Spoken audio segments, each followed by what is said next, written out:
Hi, and welcome again to Second Rate Film School. I'm Andrew Wass, I'm Jake Plumeri. And I'm Jacob McAuliffe. and today we're reviewing my personal favorite Spider Man movie and many, favorite Spider Man 2. Yeah, this is one of my favorite films, like the first one, but this is kind of that special sequel where it not only tops the second one, but it's just a great film in its own right and transcends its own genre. It's probably my second favorite sequel of all time, behind The Empire Strikes Back. I prefer the Nicholas Hammond Spider-Man.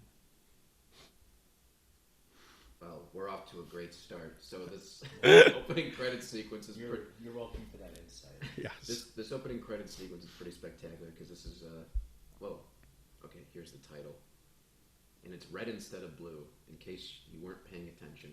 Yes. Okay, so we jump right into the Alex Ross art, which is pretty great idea. Alex Ross is a fantastic artist. Yeah. Oh, yeah. And it's cool just seeing, summing up, the previous movie, seeing, great artwork. I'd want that portrait of James Franco. Just hanging in your room. Yeah. That's not Alfred Molina. But no, this is a lot better than, and we'd said on our previous commentary track for the original Spider-Man, Jacob especially brought up the credits were a little dated, especially with the CGI recreation of the costume. So this is a definite upgrade already, and we're 30 seconds into the movie. I don't like that you're ascribing the blame for that comment all on me. I feel we all consented about that. I had never thought about it. I should rephrase it as I'd never thought about it until you pointed out. But yes, Notice how the Spider-Man's eyes look different than they do in the film. They're a little more angular. No, they're a little more curvy, and there's more black to them in the outline. It's more like the comic book. See?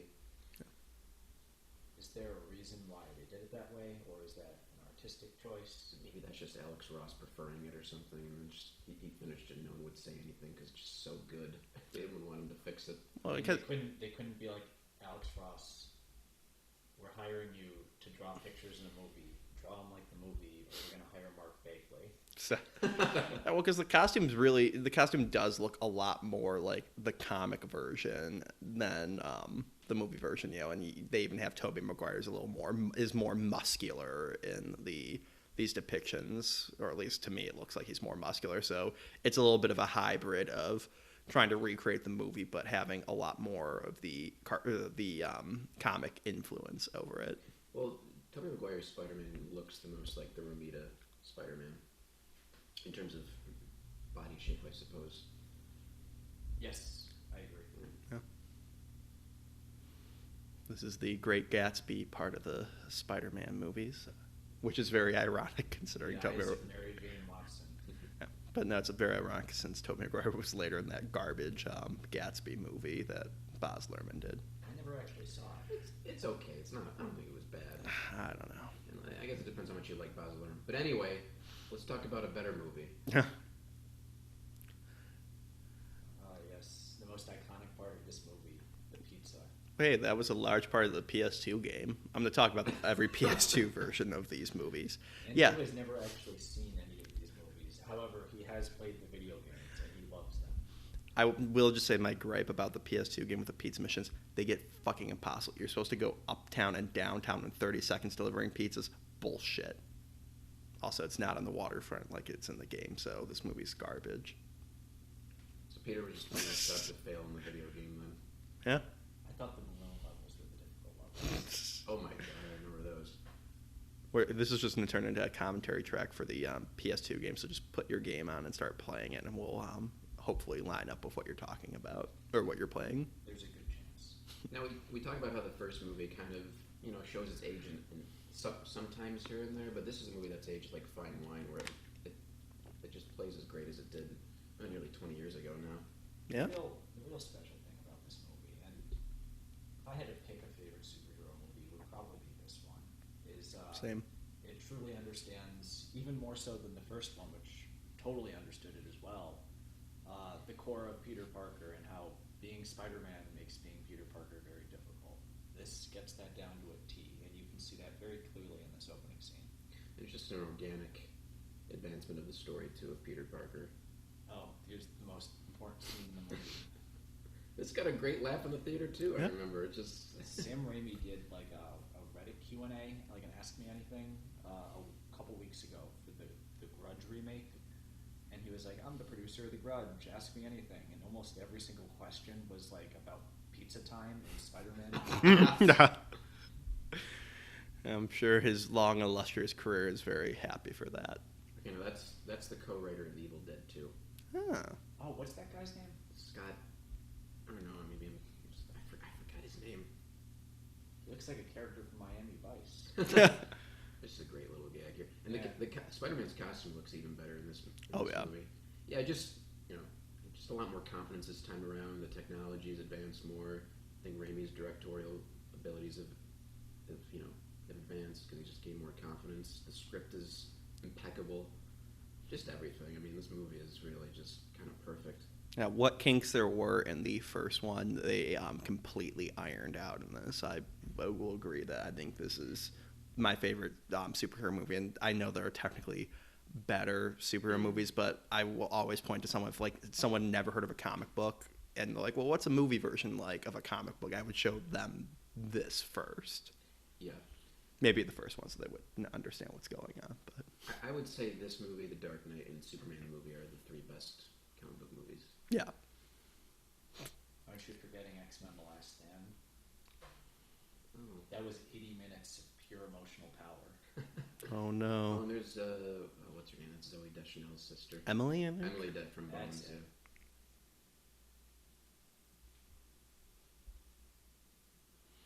Those pizzas are pretty crushed. Even if he wasn't a few minutes late, I wouldn't pay for those. And one of them is going to have webbing on it, I guess. Yeah, missing a piece. So that's what's his name? He's on the Daily Show, yeah. He's also Uncle Monty in a series of unfortunate events. Yeah. They did not get him to voice the character in the video game, though. No. They got the budget, Mr. Aziz. Yeah. He was a lot more unsympathetic in the game also. Like, you feel like he feels bad here, but in the video game, he just fires you, like, unsympathetically. Well, speaking of firing, No, I think we need to talk more about the video game. Well, now this is in the Michael Chabon script. This scene. Now the scene goes on a little longer. There's more dialogue, but this is the essence of it is pretty much here. And the Michael Chabon script, by the way, is I haven't read the whole thing, but it feels like a novelist who's never written a screenplay before. Because it's not written in traditional screenplay format. It's like a guy just wrote it in Windows. Microsoft Word. and he got his word processor out and upgraded it full to the biggest movie of 2002. He wrote it on Word Perfect. Really, Alvin Sargent was an excellent choice to direct this. He's an incredibly accomplished writer in his own right, but he writes really sort of heartfelt, sympathetic stories that I think matches perfectly with Spider-Man. We were talking last time about like how James Cameron was doing it, and that would have been cool, but I think he might have even said himself, he's not quite the right match for that material, and you can see that how they tried to turn it into like an R-rated sort of story. Whereas Alvin Sargent, his sensibilities match up really well with the heart of Spider-Man. It does too. I mean, he hasn't written anything like this before. He wrote Ordinary People, which is a really great character-based movie and everything. And I watching that, you can kind of see, where his strengths lie there. It's very, very character-based, and he really gets to the humanity of it. And that's what this movie's no exception. I was just reading Robert McKee's storybook, and he did a whole chapter, ironically, on Ordinary People. Yeah. This book got me thinking about Alvin Sargent. Yeah, no, he was a terrific writer. Kind of overlooked, maybe. I mean, okay, Ordinary People was an acclaimed movie, but he had that special ability of just being invisible. The writing, if that makes any sense. He didn't have huge stylistic quirks that stuck out. It was it's more not like you're watching like an Aaron Sorkin thing or something, which I kind of appreciate actually. It kind of shows a range that I think of a lot of those acclaimed writers with the more signature style sort of miss out on. They can. I mean, there's a benefit to both, but for here it's a benefit because he's able to meld with the material and have it be that. He doesn't get in the way of it. Yeah, exactly. He services the material in the best way possible and is there for the best possible story. Well, we just talked over Dr. Connors. But you know what? I think Alvin Sargent is worth it. Yeah. Yeah, we've talked over a lot. I was just going to point out how when he was on the ground, that was Sam Raimi who hit him in the head with a bag, and that's my favorite director cameo ever, just beating the shit out of Tobey Maguire with a bag. That was great. I like it when he's throwing the popcorn at him in the first movie. Oh, his hand pushes Tobey Maguire in the wrestling match. That's the shot behind him. Yeah, that's Sam Raimi's hand pushing him. That's great. World's worst birthday party with your elderly widowed aunt, the girl you friend zoned, and the guy whose father you murdered. I thought you were going to say in James Franco. It's great. It's the people you care about. Yeah. Yeah, she And had to friends. put up a second mortgage on her house to afford the birthday decorations.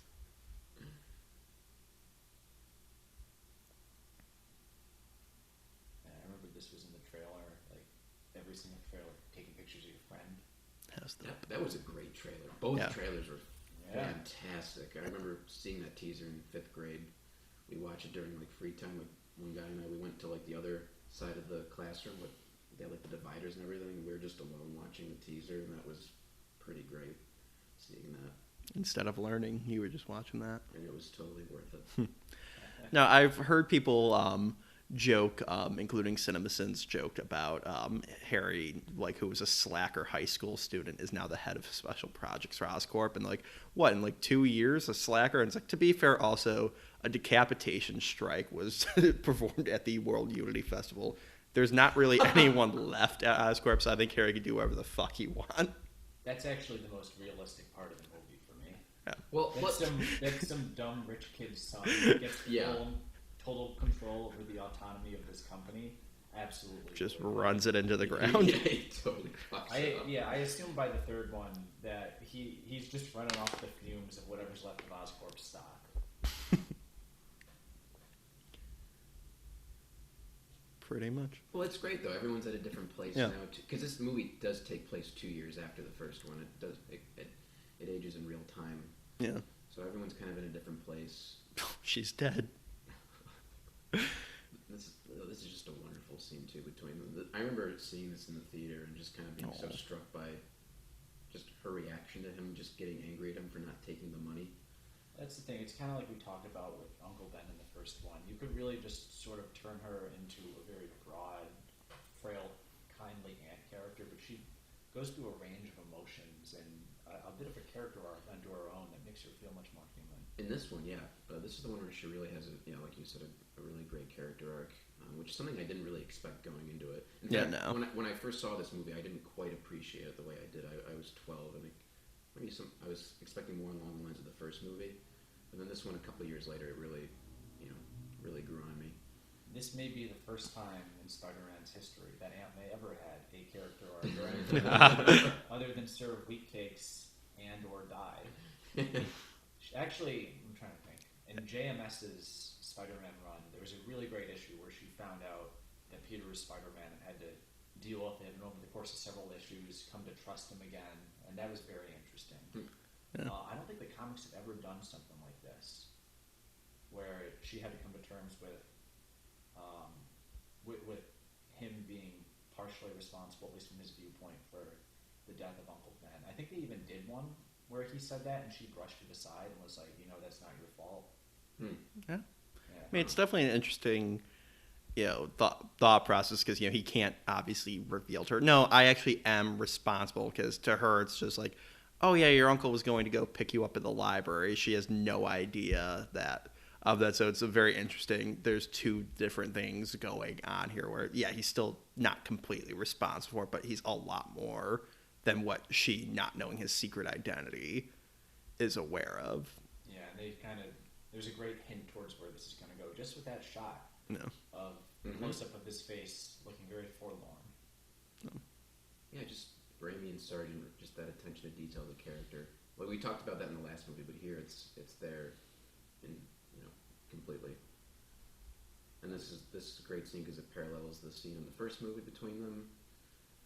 This is their make-out spot. I mean, their serious conversation spot.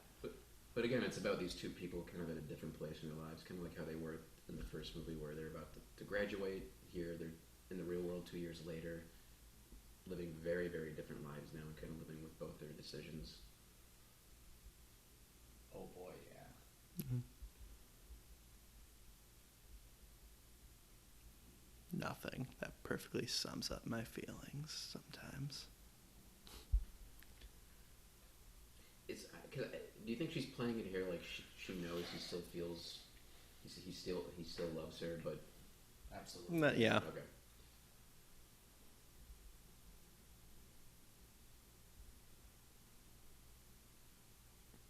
Yeah, he won't spit it out. It's because he can't. He's still living with his choice, and that's that's part of the conflict of this movie within Peter. He tries to get what he wants, but he can't, and he has to choose between that. I remember Mad Magazine did a parody. They said in their issues would take just screenshots from movies and then just add in humorous captions. And this one with her hand on his face, their only caption was, "Why is your face so sticky?" And I get that they're kind of going for webbing, but at the same time, they made it a lot more perverted. That's my only Harry Osborn. yeah. That's my only input on this scene. Or you're a pervert. Maybe you ever think of that? I don't know. Mm. I'm gonna scan that issue and put just this entire issue up. Just hope DC Comics doesn't take us down. All right. Reprinting Mad Magazine is the primary form of revenue for Mad Magazine, so you might get in trouble for that. Hey, they're starting to do that now, so who knows?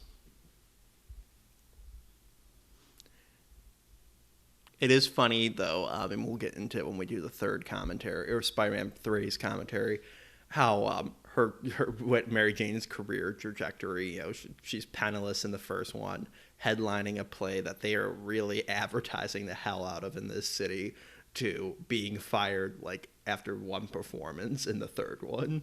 Well, we'll get to that. Yeah. But here's Mr. Ditkovich, and whose name is a reference to the co-creator of Spider-Man, Steve Ditko. Oh, I thought you meant Stan Lee. Who would not have cared about, or for being, having a character named after him. I don't even think you even think he saw this movie?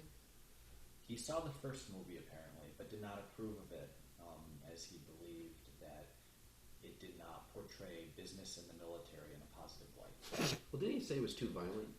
He did think it was too violent. Yeah. It's interesting. Steve Ditko had actually very nuanced opinions on what a superhero should be. Like, remember that Civil War comic?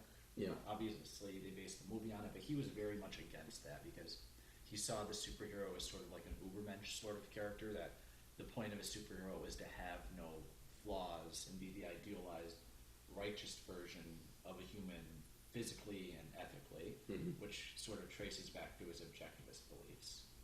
So when Civil War came out and turned them all into flawed humans, he was very against that. Huh. Well, what did he think of Spider-Man? He never talked about it publicly. There's like stuff online where people have spoken to him about it. I think he just saw Spider-Man as a work-for-hire sort of thing. Like every time you asked him about it, he didn't like to talk about it because it was something he did like 40 years in the past. Yeah. And then also it didn't really reflect his beliefs and what interested him. That makes sense. I mean, sometimes we ascribe so much importance onto these characters, but you got to think of it in terms of the people who created them. Because as a creator, you want to always evolve. You don't want to be stuck in the past. Because imagine if you created something incredible, and you're only known for that. That it's a nice problem to have, but at the same time, as like a creative person, that it can kind of stifle you. And it was very frustrating for him because he did a lot of comics up until his death. He was doing them, and granted, there's debate to be had over the quality of those comics, but he was frustrated that people would say they were a fan of him, but then not actually go and engage with the material that he was creating now, because they really only cared about the brand of Spider-Man. Which is such a problem creators run into. Yeah. Fans don't interact with their creation in the correct way. They like it for the wrong reasons, and that can get very frustrating from the creator's perspective, especially when they work so hard on it.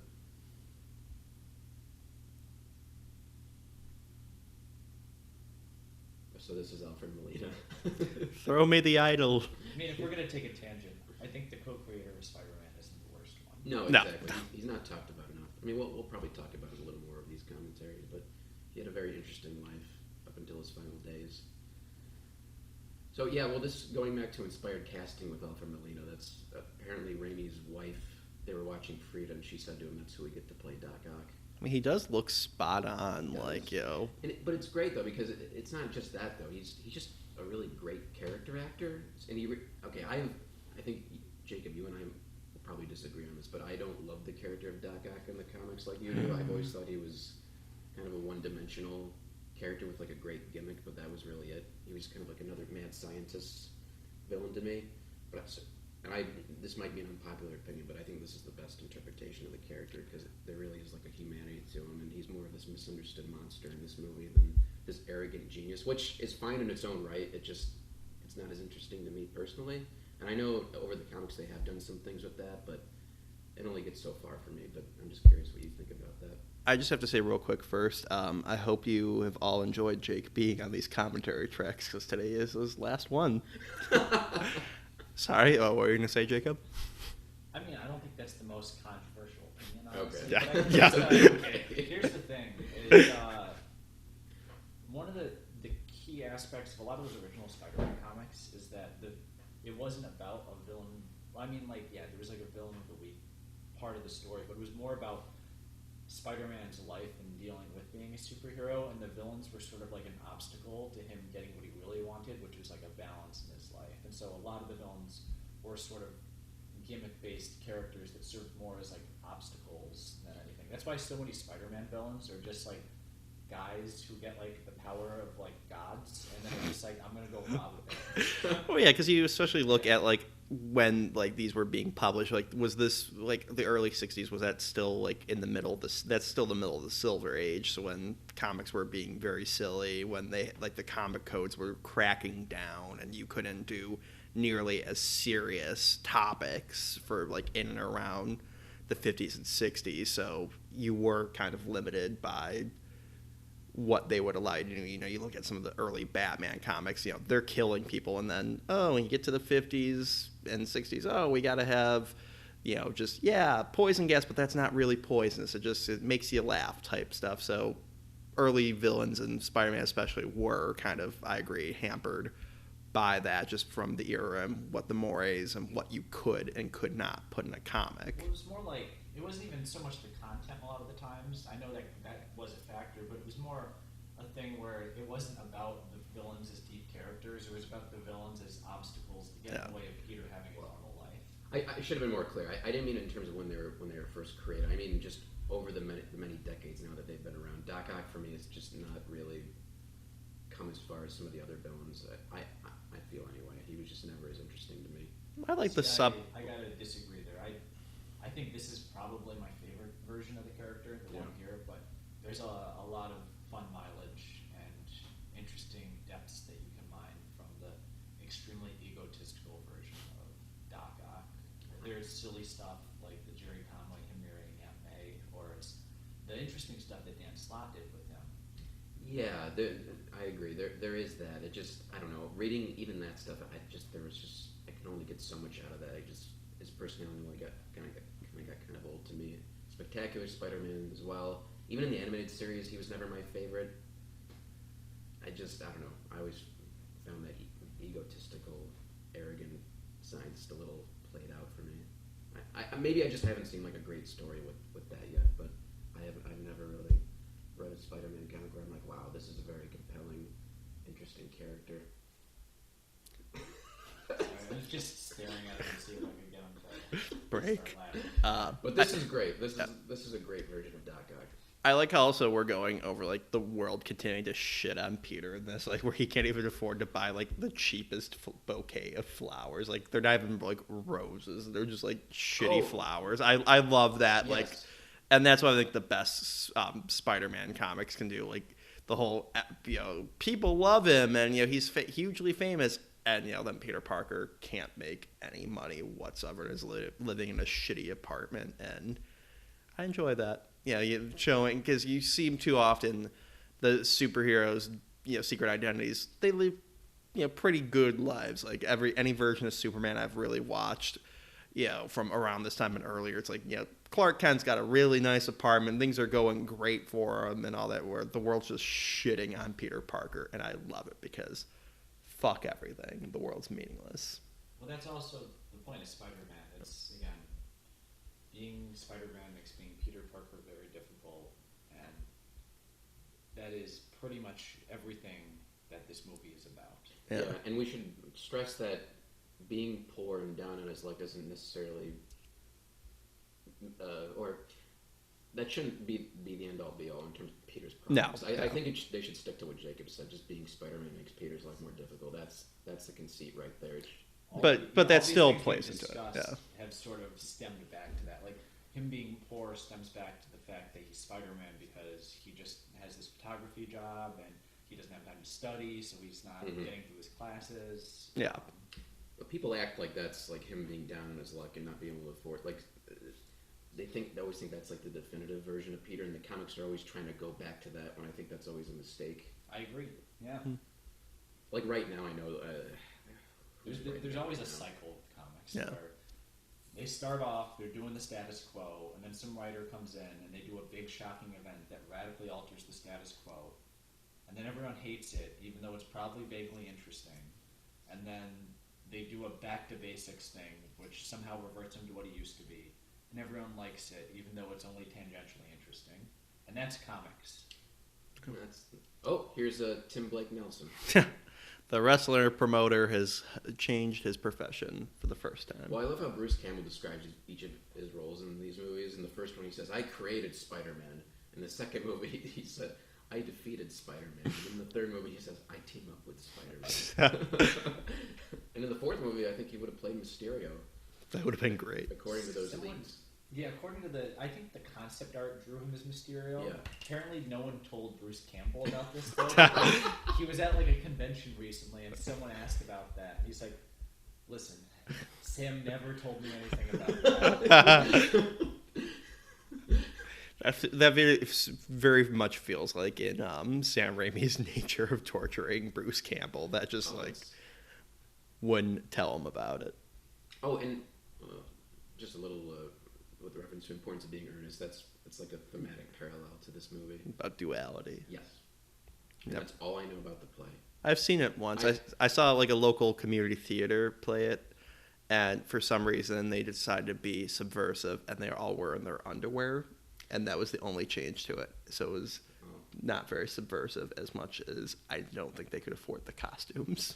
You know, it was ironic. My ex-girlfriend, I actually played the role MJ played. And I saw that play at Buff State. So that's John Jameson. That is the son of J. Jonah Jameson that plays the other man. Now, here is a challenge to you guys. What point is there for it being J. Jonah Jameson's son? In this movie? Yes, for having him be the son of J. Jonah Jameson. And I'm not saying in terms of the symbolism of him being like an astronaut and a successful, handsome man. I mean him being Jameson's son. I don't think there is a reason. Is there?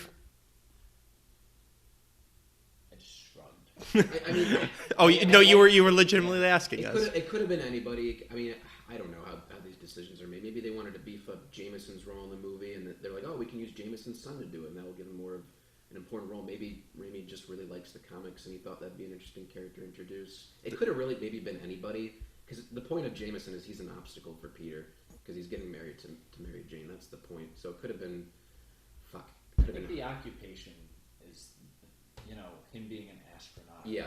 A man who literally, flies into space. It's sort of like increases the insurmountableness of him. But it's one of those things. I've always thought, I'm like, it didn't really have to be him. That's a good point too. Yeah.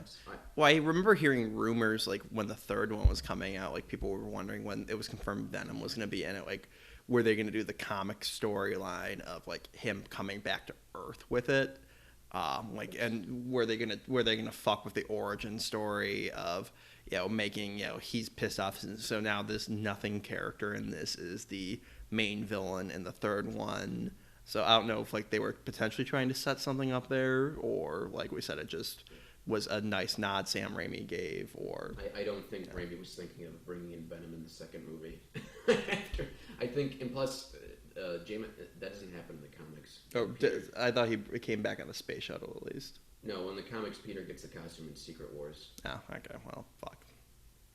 I'm thinking of Spider-Man Unlimited. You're thinking Spider-Man the animated series. Yeah. I think it's pretty clear they were setting up Man-Wolf. That's what everyone thought. Oh, shit, I could have done that. Raimi doing Man-Wolf. I mean, Actually, yeah, that would have been on brand for Sam Raimi. I've taken that over Venom in the third one because I think Venom would have actually, or Raimi would have cared about the character a lot more. But we'll go into that in the third movie. This is a great visual right here. Yeah. All that you need to say, just communicating through one shot. He's like dragging the motorcycle along, right? Yep. Yeah. Says everything. Yeah. I always give him a lot of credit that he's able to continue finding this shit. Like, he jumps in the car and is apparently able to find his suit somewhere else and then continue driving the car. He's able to find his motorcycle, which was not stolen. It's like pretty great that he's able to continuously find all the shit he leaves around just the streets of New York City. That's the real superpower. Honestly, that's a very Spider-Man problem to have. I remember in Homecoming when I think the moment I realized like how much Homecoming was going to click for me was when he had to take off the costume or take off his clothes, put on the costume, and then he lost his clothes. Yeah. I was like, okay, this movie gets it in a way that I don't think I've seen since the Raimi movies. Mm-hmm. It's not about some conspiracy that will lead into the next several years of Sony's film products, as the middle reboot was, the middle child of Amazing Spider-Man. This is a terrific scene here. Again, just really focus on the humanity. Just when the movie stops and focus on the characters like this. Yeah. I remember, I think, in the commentary of this movie, Raimi and Maguire talking about how difficult the scene was to do, or something like that, because it's one shot, the camera's going around Maguire here, and he has to give this performance. It's probably a lot harder than it looks. And then you're outside, so you're wrangling just like a ton of other things as well. Yeah. All those central casting actors in the background. Now, I just wish, because people were walking by him, like him just being like, I'm Spider-Man. What? Did you just hear that? That guy just says Spider-Man. That should have been Bruce Campbell's cameo. It was like a crazy homeless bum on the sidewalk just screaming. Hey, this guy just said he's Spider-Man.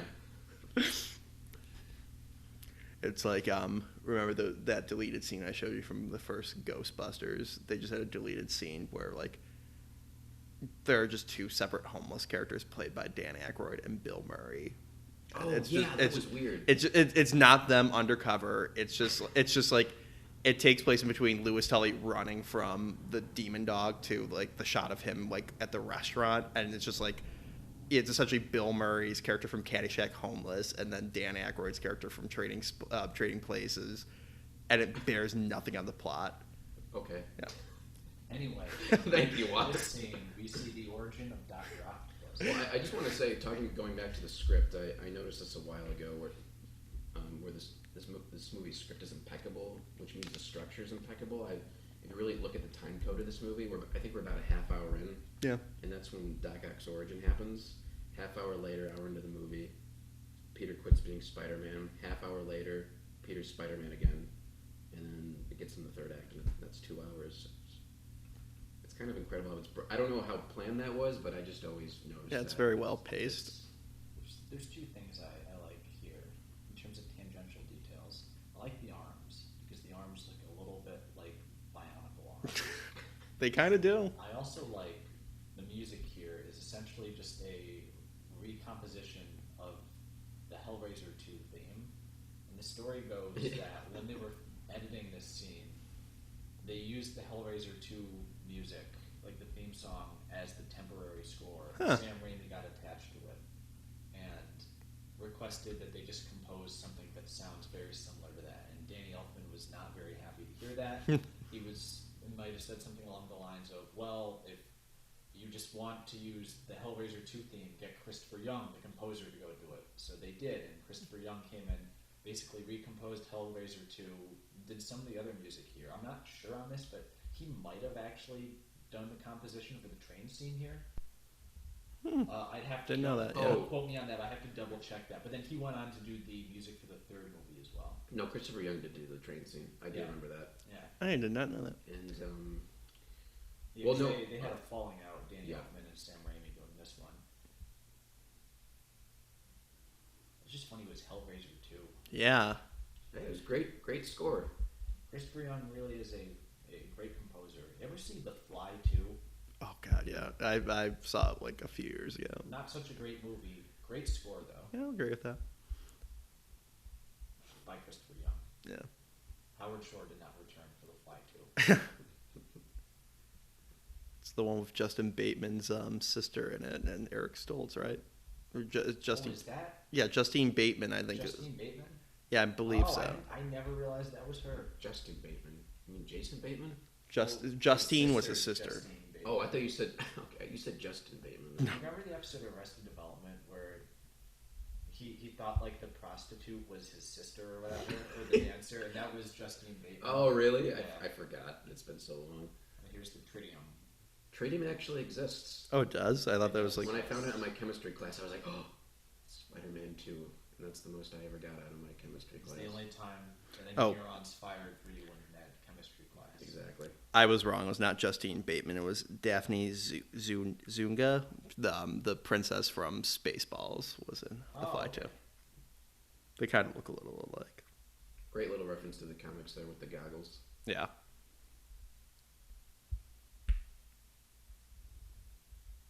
Oh, there's Jim from Lost. Oh, yeah. Lost fans listening. I think we I love exclusively this have guy. Lost. The breakthrough guy. You know, he took over the company after Harry. I fully believe that guy still did not get control of the Oh, company. yeah. Yes. Harry's like, get the fuck out of here. Oscorp is in Chapter 11 by the time when Spider-Man. It's kind of interesting, though, in the third movie with Harry having to deal with that. He's just letting the company like collapse all around him because of his obsession. That's something to get. And it was during the recession as well, so they really... No, it was before. He's spending Oh, all wait, his yeah. time with his glider trying to figure out how to fly that thing. Some fly. So basically, those arms, their purpose here is to just push the rings back into place.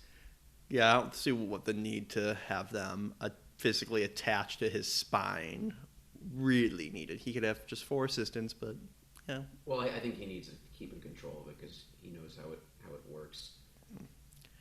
There is a logic to it, but you don't want to overthink it. No. I would not be making these comments if I thought that there was like a legitimate criticism to be made. Yeah, here. no. This is lovingly poking fun at a movie that I'm a big fan of. Exactly. Now, in the video game version, this level was, I remember, a big bitch because the power thing, like the orb just kept coming out, and it's a very difficult part of the game. I do remember. Andrew was furious when there was no alien invasion scene in this movie like in the video game when he saw it. Oh, What? Where's Mysterio? This is great. That's a great Raimi shot. Oh, right yeah. there with the eyes. Yeah. God, ugh. Terrific. It's great because it's very just like even then you don't see. It's very subtle and like you don't see like a lot of you don't see anything, like it's just very tastefully done, but it's still like I had to look away because the implications of it is far more horrifying since letting your imagination do the work for you with that death. It's classy. Yeah. In its implications. Honestly, it's more effective that way and more in line with the tone of this movie than if they just showed several spikes of glass shoot your head. Yeah. Well, it doesn't mean Raimi can't have fun because the next scene we see some vintage Sam Raimi going on. I remember first seeing it in theaters and I was so shocked by it. It's awesome, like how like terrifying and scary it is, and that's a lot of fun. But really, it is sort of like a build up to this terrifying villain. It's that character element that really makes it effective. If it was gruesome for the sake of gruesome, then we wouldn't be nearly as interesting. Yeah, it's effective because of what it accomplishes for the character in that scene and advances him in the story. Yeah. This is great. Yeah. Now, I remember my parents, when I watched this with them for the first time ever, they're like, oh, yeah, a Spider-Man movie, kids movie. They just see this scene and they were fucking horrified. There's no blood Yeah. in this scene. It really does feel like something out of Evil Dead, though. Yeah. Yeah, they're just the more... God, yeah, just how it's setting up the buzzsaw there. You get the geography of the room. God, imagine how difficult this would be. Like, take away the murder. Like, if you're like a doctor, like, what the fuck do I do here? Like, I don't know. Cut the arms off and take shot blasts. so, I mean, I pretty much explained it earlier. It's like in doctor terms. still feels like you gotta like put fucking anchors on the ceilings, or you're doing some like get the janitor in here to do shit. Now I do like, and they mentioned this on the commentary, and it's a very subtle thing that Raimi, I think it was Raimi, said that you'll see in a minute, like they show like Doc Ock's like face, it still has the bandages over, and he's clearly not awake. Like he's like it was important to show that it was the arms acting independently on their own. You know, and that's like a thing of contention among fans or people who watch this movie. They don't like how Doc Ock doesn't have complete control over the arms, which I thought they were missing the point of that. Yeah. As a kid, that bothered me, but I was looking at it in a very superficial way. I think the point is it sort of represents like the devil on his shoulders. Yeah. Well, And it really like is sort of a part of his psyche. Mm-hmm. Well, and it fits in the theme of choice in this movie. Keep in mind, he does choose to become in sync with the arms, and he's doing everything he wants to do, and that's part of his arc in the end. He chooses to Sacrifice. Yeah. And he's able to, at that point, be like, no, listen Yeah. to me. Well, it's misunderstood that the arms are controlling him. I guess people have criticized on it, but that's not what's happening at all. Again, it's a very superficial way of looking at it. It's more like he's giving in to an influence that these AI arms are having on him. And it is much more connected with how he's already thinking than anything. It's not like he's possessed by robot arms or something like that. But Jacob, he's not bad enough. He's not evil enough. It's not dark enough. I love how silly that is, but I love that shot so much. Oh, it's great. It's very monster movie-esque. Yeah. Like, Raimi really just goes for it. It's like, you can call it silly, but it's like sort of elevated, if anything. Yeah. And it fits with the tone of these movies. Well, and it's like what we said on the commentary track for the first Spider-Man. Like, they really balance the level of corniness and, like, I think especially in this one with, like, the various extras. Like, it knows, it's like, we're gonna, like, we can have a little camp to this, but we can still, like, take things seriously. Like, they struck the balance perfectly. And, you know, that's very difficult to do, and most directors wouldn't do that or have the confidence to do that, because it's a lot more difficult than you think. Oh, yeah. I mean, people would shy away from that cheesy element because they'd be afraid of it because they think it's inherently silly, but That's what the next version of this character did, the rebooted series, at least with the first movie. And then the second movie, they tried to re-embrace it, but they didn't have the same grasp of tone that Sam Raimi and his team did. mm-hmm. This is great. yeah, I like the fact that he just keeps naming the villains. Did he name Venom and Sandman in the next movie? I don't think so. I thought he said some or the headline said Sandman at least with implication. So we just got our first Marvel crossover right there when he referenced Doctor Strange. Yeah. And he says it's taken. And then everyone that read comics in the theater was like, wait, what? And they move on. Where you been looking for you all morning? You haven't paid your phone bill. Oh, we get that Robbie moment in a sec, don't we? Yeah. Nice Very moment. Interesting. Yeah, he doesn't get much to do, Robbie, in these movies, but there is like a real gravitas to him. I feel like he's kind of, I don't know, not like a moral anchor, I'd call it, but I don't know. I'm surprised how much they actually managed to fit in of his characterization in the comics, where he was sort of like the level-headed guy in the office, and he liked Spider-Man, but also liked Peter, and may have had his suspicions that they were one and the same. And this is the only one that really gets to touch on that sort of stuff. Yeah. You know, this scene is fantastic. Oh, yeah. Because here Alfred Molina is acting against nothing. It's one of those scenes that in principle, could have seemed very silly, but it's very effective. And I think Yeah. that's part of the bravery of Raimi here, just maybe his inherent interest, like what most filmmakers would shy away from. Like this is part of that embracing of the material. You know, you wouldn't really get with other filmmakers. You wouldn't get a scene like this. You wouldn't have faith that an actor could act against nothing here and do something like this. Does that make sense? Yeah, no, Oh, okay. yeah. It makes sense. Okay. No, and again, it goes back to what I was saying. It's like, he knows how to balance like a very like well acted, very dramatic, sobering scene with these fucking monstrous, cartoony claws around, like in a way that other filmmakers definitely would struggle with that. I gotta say, I have not felt so much sexual tension towards Sam Raimi in one room in a long time. This is the place. Were Raimi and Raimiacs? Raimiacs? Oh, that's pretty good. Yeah, That's clever. Yeah, that's good. that's gonna be in the tags for the video. Okay.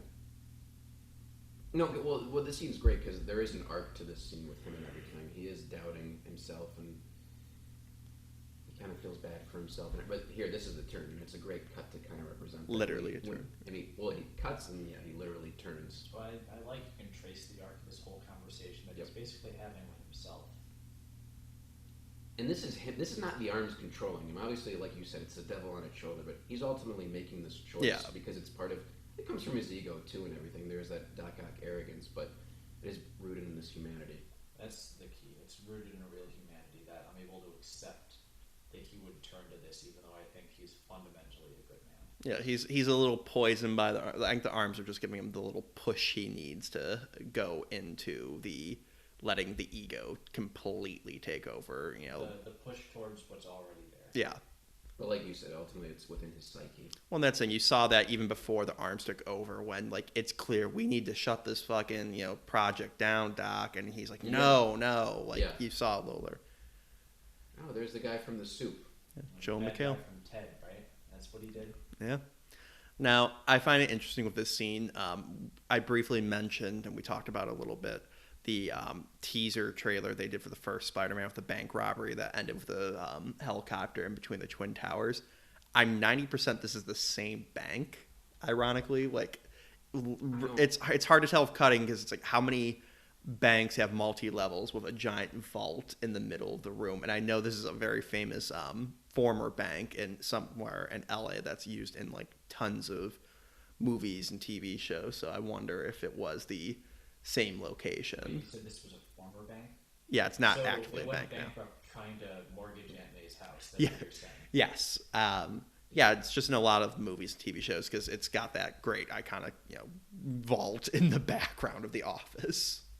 Oh, he's in the trench coat and the fedora. Yeah. Classic comics. But here it actually works. Yeah. I remember they used the advertising in from this scene to advertise the DVDs. Him throwing, like it just was the disc. So it's like, get Spider-Man 2 on DVD. Did they do that?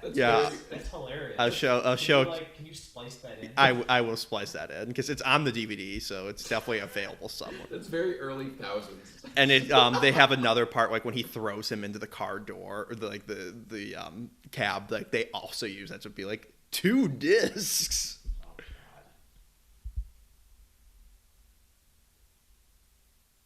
Yeah, this feels like a classic Spider-Man comic. Yeah. Just all these There's people. One Spider-Man's 2 quips in the whole movie. Yeah. Oh, Hey, it's your which makes the movie terrible. Didn't you know? If Spider-Man doesn't quip enough or make enough jokes, the Spider-Man movie is much worse, according to many people on the internet. Oh. Now I just wonder, like these poor extras. Like I know they're not real gold coins being showered down, but that had to be terrible filming. Just having like plastic coins or something being dropped on you constantly. You know what it is with the quips. It sort of made sense watching it why he didn't in this. I appreciate that they were able to figure out how to do it in the MCU movies, though.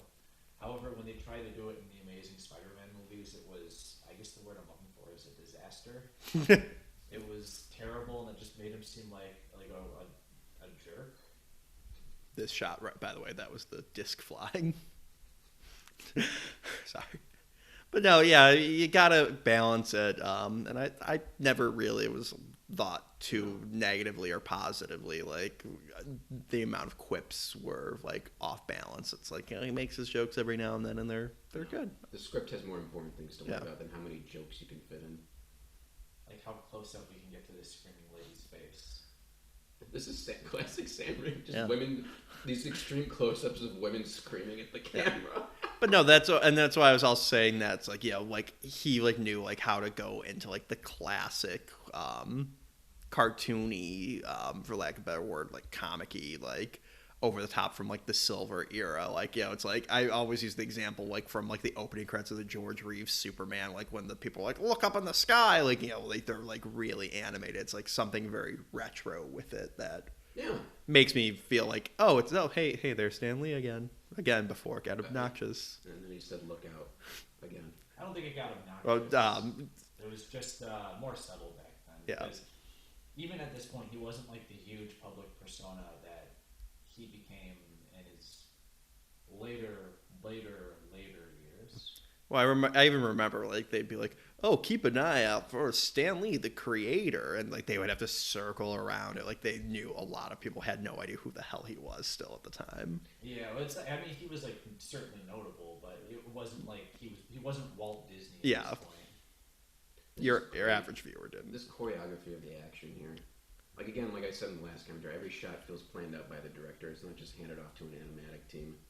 And Yes. the CG still holds up Oh, very yeah. well. It still looks better than a lot of blockbusters today because I think Roger Ebert wrote in his review that there's a lot of weight given to these CG characters when they hit something that just feel like A lot of they're there. practical stuff too. They Yeah. really did like throw Rosemary Harris off a drop for this. Yeah. I'm not joking. Yeah, no, yeah. She said she felt bad for her stunt lady because it's like, how many like stunt workers are in their 80s and like her build. And she's like, yeah, I took a little work away from her.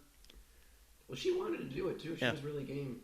I like this She's in shape. really good shape. 'Cause she's like 90 and she's still acting. Yeah? She's still doing a lot of Broadway plays and stuff. She like, I think I saw her on like some show a year ago or something. I was pleasantly surprised to see how prolific she still was. Well, I hope if they ever, do a Spider-Man 4, she can come back.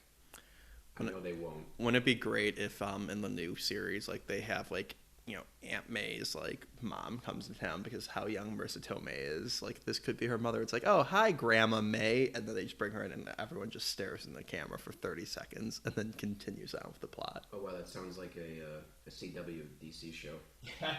Oh, I thought I was being really original with that. You were being obnoxious. It's very much like a CW Yeah. reference or something. Yeah, it's just really great. Notice how just it balances the main plot with Peter's struggles in his private life.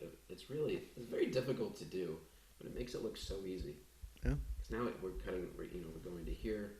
The sign of a good script and the sign of good pacing. Yeah, it just I like this. Peter can't get the drink either later on. Yeah.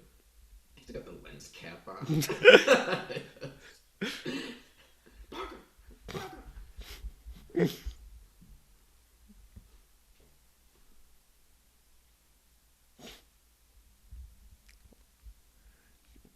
Look, it's James Franco of today. You would be drinking if you were a D+ student that had no idea how to like balance a checkbook that someone has to run a multinational conglomerate.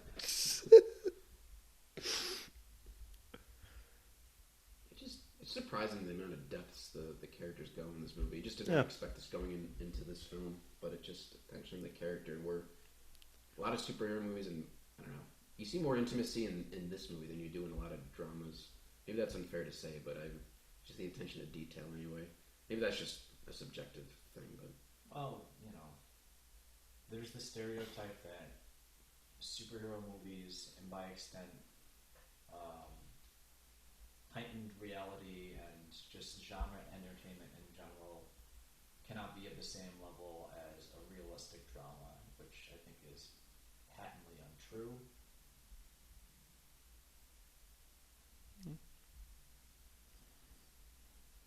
this movie proves that idea wrong. By the way, I think it proves my idea right. That's what I meant. Yeah. Sorry, right. I was about to say. Well, I meant I hate superhero movies, except for this one. Well, when I said wrong, I meant pushing back against the conceit that they couldn't be I know. higher. Yeah.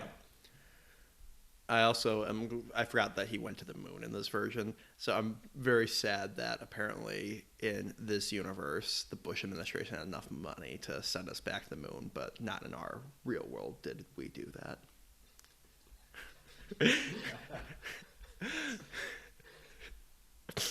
How do you think George W. Bush would react to hearing this during his national security briefings? Oh, and also there's a mad scientist on the loose in New York with octopus arms. But back to the war in Afghanistan, Mr. President. I wonder how that would have went. The local NYPD can take care of this. Let's not get ahead of ourselves. Heck of a It's job. like Donald Rumsfeld. He's got a bomb. He's got a sun that can destroy the entire Earth. I'm just imagining after Doc Ock is dead, Bush came to town. He's like, "Heck of a job, Spidey. Heck of a job." Mission accomplished. Aren't you glad we're doing all these early 2000s presidential No, references? mission accomplished was the sign he held up after Sandman got sucked in the drain in the middle of the A long national nightmare is over. Okay, this is a great scene. Again, at second-rate film school, come for our plotting analysis of films, stay for the really bad jokes over scenes that are important. Yeah. This movie looks great. Oh, yeah. Bill Pope cinematography, DP of The Matrix. Different DP on the first movie, but Bill Pope did the second and third film. It's a soft yet naturalistic feel that works with the. It just really looks good.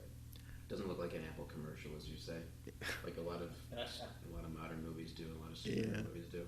Yeah, a lot of those new ones have that glossy look because they do that digitalized post color conversion. Mm-hmm. Yeah. And here, it looks like it was shot on film. They just did a more natural color correction job. Yeah.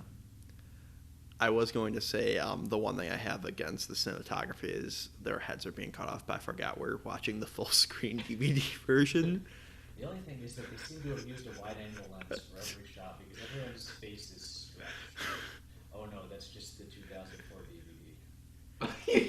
DVD. Jameson's head is cut off.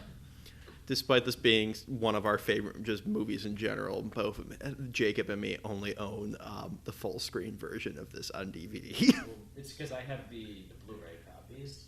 And I don't have a Blu-ray player that could hook up to our crappy little TV in the room of recording. Well, I always notice it in that scene when Doc Ock breaks out of the hospital and he does the thing where his hand or his arm opens and it does the snap zoom into him, but because it's full screen, it just snap zooms into nothing. The space between his head and his mechanical hand, and cuts both the head and the hand off, and it's just into an empty space. Yeah, Great full CGI. screen is great. Great CGI close-up shot here. Yeah.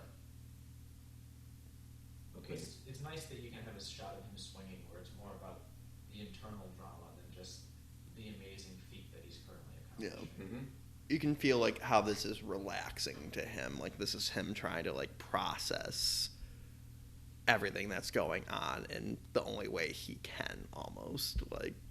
His apartment sucks and shit like that. That this is almost, even though he's traveling, this is almost therapeutic for him as well. I always felt that scene, at least with the very beautiful score going over it. I always like how they never. I think Roger Ebert talks about it in his review, but they never tell you why he lost his powers. There's no scientist that comes out and says, "Well, the metabolic reaction that your nervous system is having to this outside stimuli." There's no stupid thing like that. Yeah. It's just an externalization of his internal content. Yes. It's just another obstacle. Well, it's a major obstacle. That's the catalyst to his ultimate choice. Yeah. Great transitions here. Just little stuff, but just that Sam Raimi visual storytelling. Okay, and this is the last time you see Doc Ock for about maybe 30 minutes of the movie, because now we're just focused, getting headlong into the Peter Spider-Man No More plot.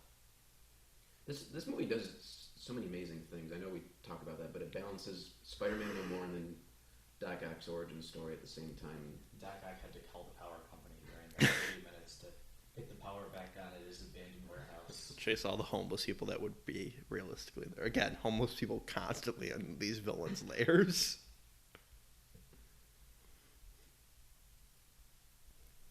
Like his Grateful Dead shirt. It's a very New I never York noticed doctor. that, Yeah. Well, that's what it feels like. A doctor from New York. He's just kind of like this new age. Well, maybe not new age, but there's character to him, even though he's in this just one scene. Doctor too. He doesn't have a name, but they thought to give, like you said, the just little trait to him. Yeah, It's nice. he sits up next to him on the thing there. Do you think this is how he describes any problem he's having? Oh yeah, I'm having a dream where I'm Spider-Man, like very suspiciously, and just people kind of like it's an open secret, but everyone's just too polite to say it to him. Just humoring him. His The, doctor. the entire medical office here has seen how radioactive his blood. The nurse got sick just transporting your blood to quarantine. The Grateful Dead shirt's just hiding the lead vest he has to be wearing to be around him. It's a lead Grateful Dead shirt. Oh, it should have been a Led Zeppelin shirt then. Get What? it? Get it? Because it's a shirt. I thought it was because he's a doctor, Uh, right? yeah. But, this scene right here is one of the best scenes in the movie. Yeah. Again, it's just a very inspired scene. It's just, I don't know, maybe this is an Alvin Sargent creation. I mean, who knows? But the point is, just a very unique way to externalize Peter's problem, where it's not just he makes a decision, not just him in that room talking to himself, deciding. It goes back to this key scene in the first movie where it ties his whole character together. Yeah. I love that it's framed in the car from the first one, Yes. like they're wearing the clothes. It's like, yeah, it was a very subtle way of taking the headspace. This is the place to do that. To go back to the place where it all started from, and then to end it.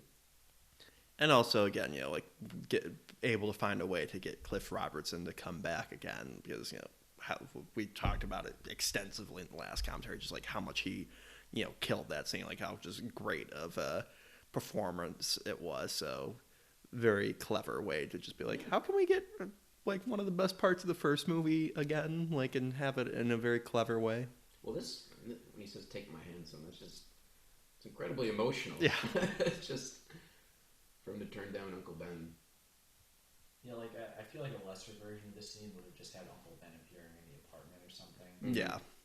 And then the audience obediently claps and watches the action as it happens. But they did a clever framing device. I really like how this next shot is like the loving care that had to go into recreating like one of the most iconic, not even just Spider-Man, I think one of the most iconic comic book covers of all time. With it in the trash can. Yeah. It's a nice reference. It's not. This movie isn't overly reverent towards its material like a lot of stuff is now. So the scene isn't about the reference. Yeah. The reference is just an avenue for getting the story idea. Yeah, it's a nice thing that like it's nice for us to enjoy, but like my mom and dad and sister who had never read a Spider-Man comic and watch it, like, oh, it's just a nice shot. Like it didn't stand out. Like, is that a reference to something? Yeah, it's part of the story. And then this is great. I mean, this song included. Yeah. Talk about a surprising choice, but not something you'd see often in a movie like this. And this movie is just so special. Yeah.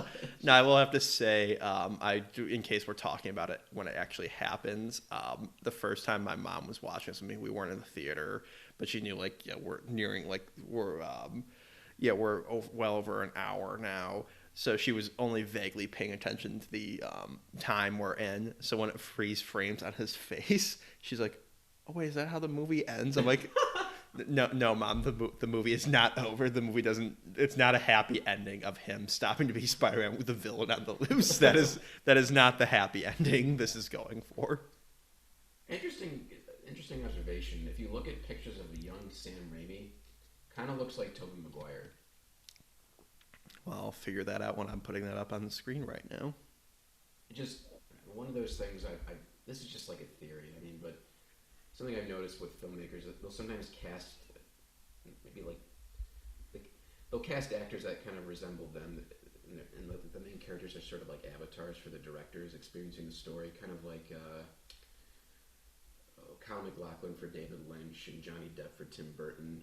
Kind of like a similar thing here. Maybe, again, this is just a theory. This is more just an observation that I've always found kind of interesting and wondered if this was actually a thing. Yeah, I can kind of see it. Sorry, I was on my phone. What movie are we still watching? I can kind of see it a little bit. Yeah. That's the picture I'm going to put up on screen again right now that we're looking at.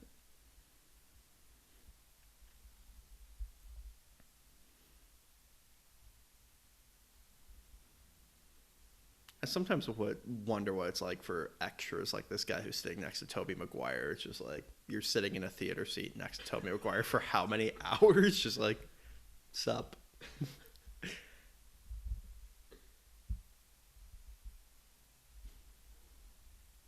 think it's funny at first, and then you're there for like 5 hours doing the same thing, and you're just like, oh god, this is going on forever. And that's production in a nutshell. It's very boring. Yeah.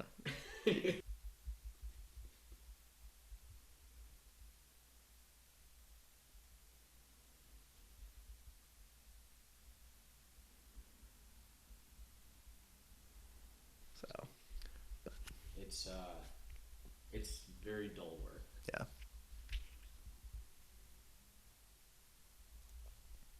I like how he feels the need to take his glasses off when he's with her. I wonder if that was like a conscious decision, like, oh, you have to pretend like nothing is up with you still. Because I do wonder, because he obviously was wearing his glasses in the last scene when he's watching the play, and now he doesn't have it on there. I wonder if there was a decision, a reason behind that. Oh yeah, I mean it's Peter just pretending.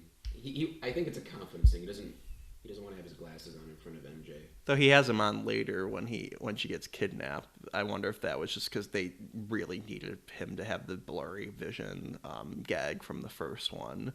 Maybe. Again. I don't know. I've just always wondered how much of that was thought out. Well, I think he's just in this scene. He's trying to get her to see him for like who he is now and everything. And well, again, it's like this duality thing. He's pretending to be something that he's really not. Maybe, I don't know. It could just be a simple directorial thing, showing that he's more comfortable in this space now. And he's sort of limping too, if you noticed. From It's all like the injuries. Well, no, just I think because without the glasses, he's walking. Yeah. He's trying to be more careful. There's just great lines here too. Yeah.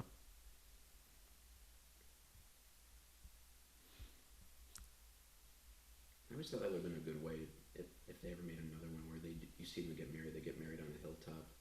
It's like a little reference to that or something. Oh yeah. I would have looked forward to seeing the 110 things you missed about Spider-Man 12 or whatever that would have been, where they'd have a picture of the hilltop and the photoshopped arrow there. Oh Christ. Having the bizarre.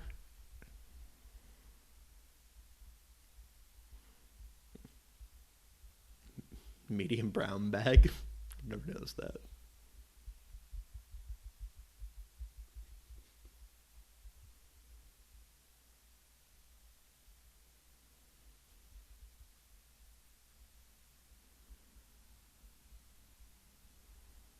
Even though we don't have the sound on, we're just really admiring J.K. Simmons' performance. It's perfect. Yeah. You can't. This is pitch perfect casting, folks. It's just funny. It's like it's his costume, and they're like arguing like I want to pay $50 for it. It's like Spider-Man's costume. I will say we were talking a little bit about this before we recorded it, but there's a Spider-Man 2.1 scene. Now, for those who haven't seen Spider-Man 2.1, the extended cut of this movie, it's basically an FX extended version of a movie just given a DVD release, and most of the scenes in it are pretty frivolous. There you can tell why they were cut, and they're not necessary. The only scene I even really particularly like watching in that, and I don't even think it needs to be in the movie still, is where Jameson tries on the costume in his office in private and is like jumping around. It's like a little moment, but it's the only moment in that 2.1 cut that doesn't make me sort of just like glaze over. Yeah, I remember actually seeing like an image from that before I actually saw the scene, and I'm like, wait, what the fuck is this from? My understanding is that he was, according to Sam Raimi, he thought that he was going to look like a pudgy middle-aged guy trying on the costume, but J.K. Simmons is actually in really good shape, and so he looked pretty good in the costume. Yeah. This is great. Like, again, how we've been saying how great J.K. Simmons is in this movie just the entire time. Just like, it's a scene that doesn't really do much, but having now seen it, I kind of wish it was left in because it is just so much fun just seeing more of him. You know, and we mentioned how he's barely in the first one, and they've really ramped him up in this one, and then the third one, you know, they ramped it up a little bit, maybe a little less. I don't know. I haven't done a stopwatch, but they definitely have. They knew it's the same thing with Bruce Campbell. Like, he gets a lot more screen time in the third one. I think a little bit more in this one than he did in the first one, where they know these are fun actors. I like having them in the movies. You know, find more reasons for them to be in it. Here's also one of the best scenes in the movie.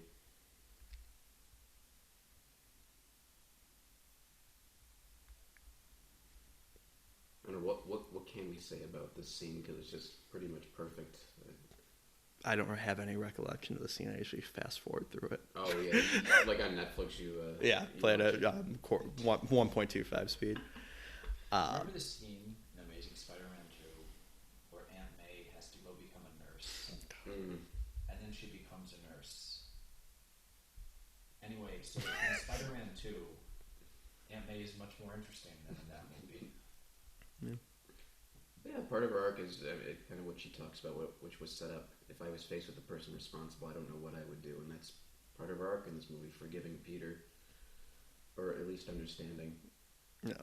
And this is just great acting. Notice how the camera doesn't cut as much from Tobey Maguire here.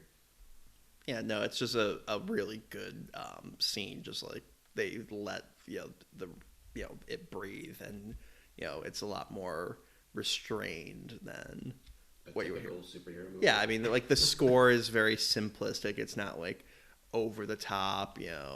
It feels to me like a very natural, like how someone would reveal that they at least feel partially responsible for like another loved one's death to another loved one. It's great too, because what's great about this movie is how you could have waited till like the third movie or something to do Spider-Man No More, for Peter to confess, or you couldn't even have that at all. But I really love how they just weren't afraid to just forward the story and just take these chances, and just for the dramatic purpose of doing it, so it gives the character something great to do. I don't know. I feel like with a lot of times these movies just kind of, well, no, that's the wrong thing to say. I'm just glad this movie just didn't, meander. Yeah. It did brave things. Well, and that's the thing. I think it's also competently done in a way, because I remember when Batman v Superman came out, people were like, wow, you're in the second movie and you're already doing the death of Superman.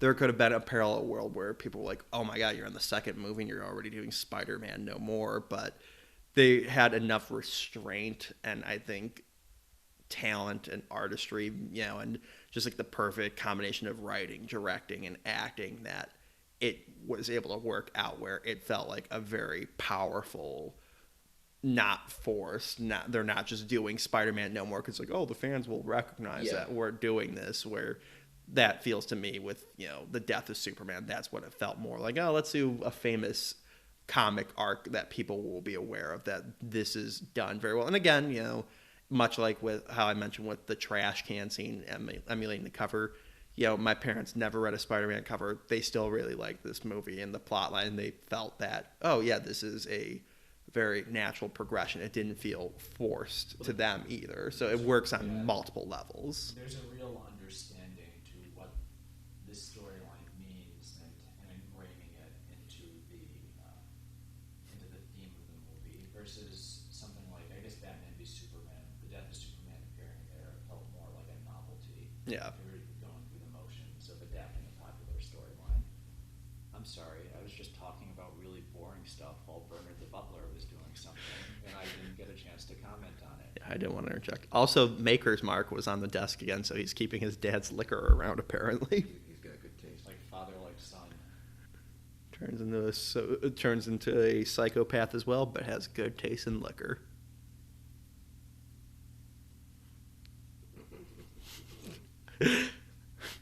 Great camera work. Yeah.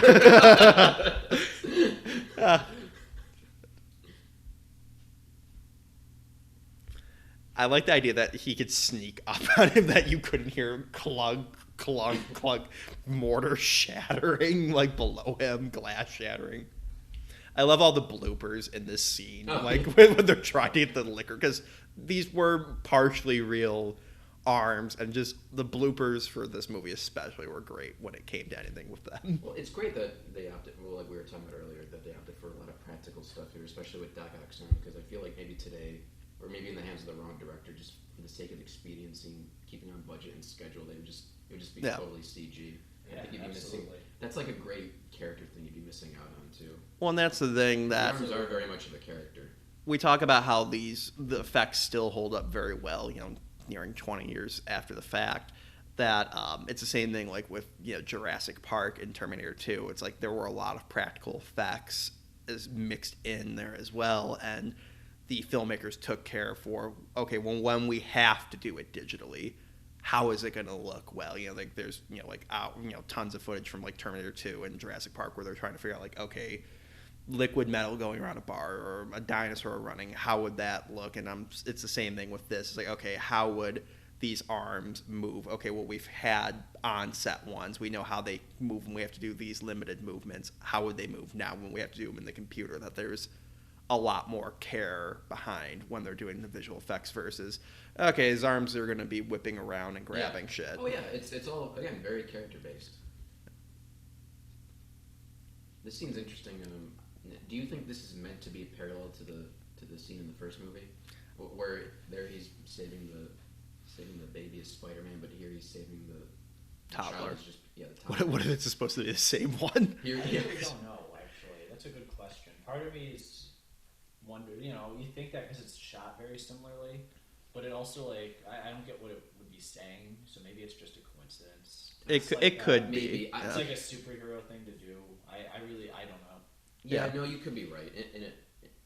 In and of itself, in a vacuum, it could be that. I always kind of saw it just parallels just the heroics of Peter just as himself. He doesn't need to be Spider-Man. He still wants to do the right thing, even if he doesn't have his powers. Yeah. One thing I've always appreciated about the Raimi movies is when they have them doing the superheroic stuff that's not fighting villains, that's like saving people. Mm-hmm. It's not incredibly forced and boring. No.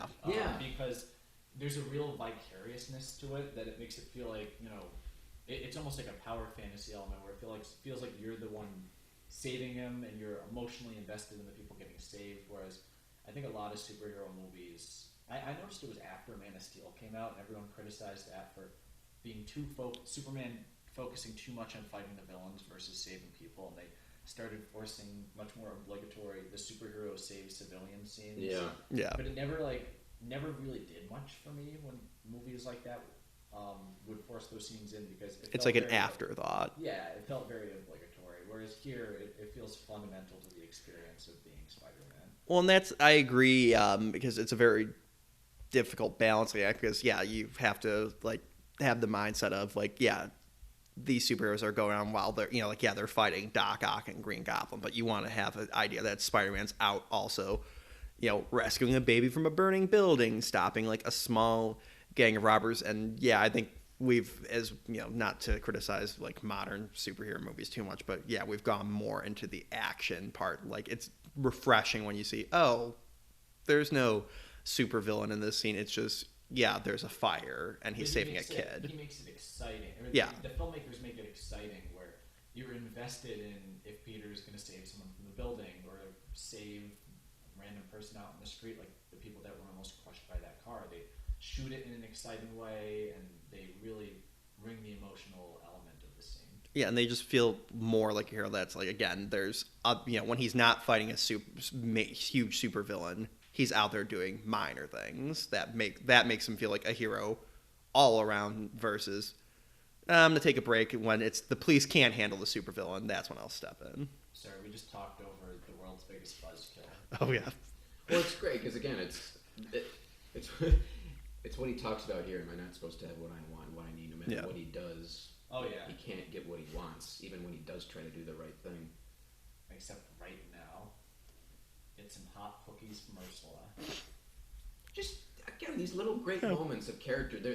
But they're not just thrown in for the sake of it. They're kind of advancing the story, but just a great way to characterize a scene, right? I hope this actress has done more because I always liked her in these. You know what? She was in the SpongeBob movie, the original one. Really? She's like the theater usher in the original SpongeBob movie that kicks all the pirates out at the end. I'm glad she's had such an illustrious career. It was the same year as this movie. Oh yeah. Wow, she was on top of the world, I guess. Yeah, I don't know what she's done since then. I hope she's done. I'm gonna display her IMDb. Whether it's good or bad, it's gonna be up on the screen right now. Yeah, see, this scene could have just been, your aunt gave me a message to give to you, and that's it. But it's a great way to characterize a scene, but it still feels like it has a purpose. But it's not superfluous. I think there's like a broader element of like the universe giving Peter a break. Yeah. It's like you have the autonomy of these scenes where you want to switch back and forth, so it's not just depressing drudgery in his life, but not completely idealistic, which makes it boring. And it's a nice little shift in the positive direction before things get going again. It's subtle, but it makes all the difference in Peter's world. It's just, piece of chocolate cake.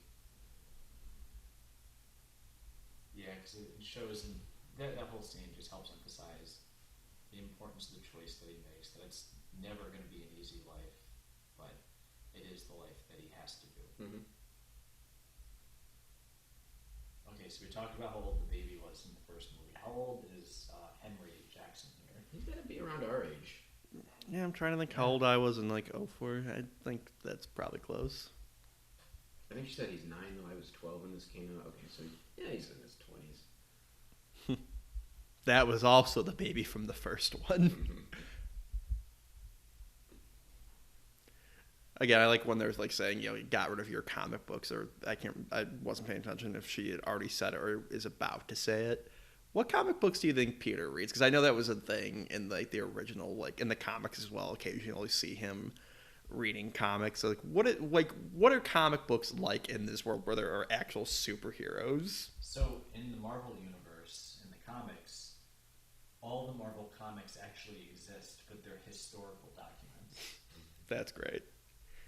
Gets kids interested in history. Could you imagine like a comic book based off of like FDR? Like that's a monthly thing that everyone wants to read. That'd be great. I'd read that. Where'd you come up with FDR? We're just like saying historical documents. I don't know. He was probably a superhero. That's a tragic did I miss backstory. the FDR scene or something like that?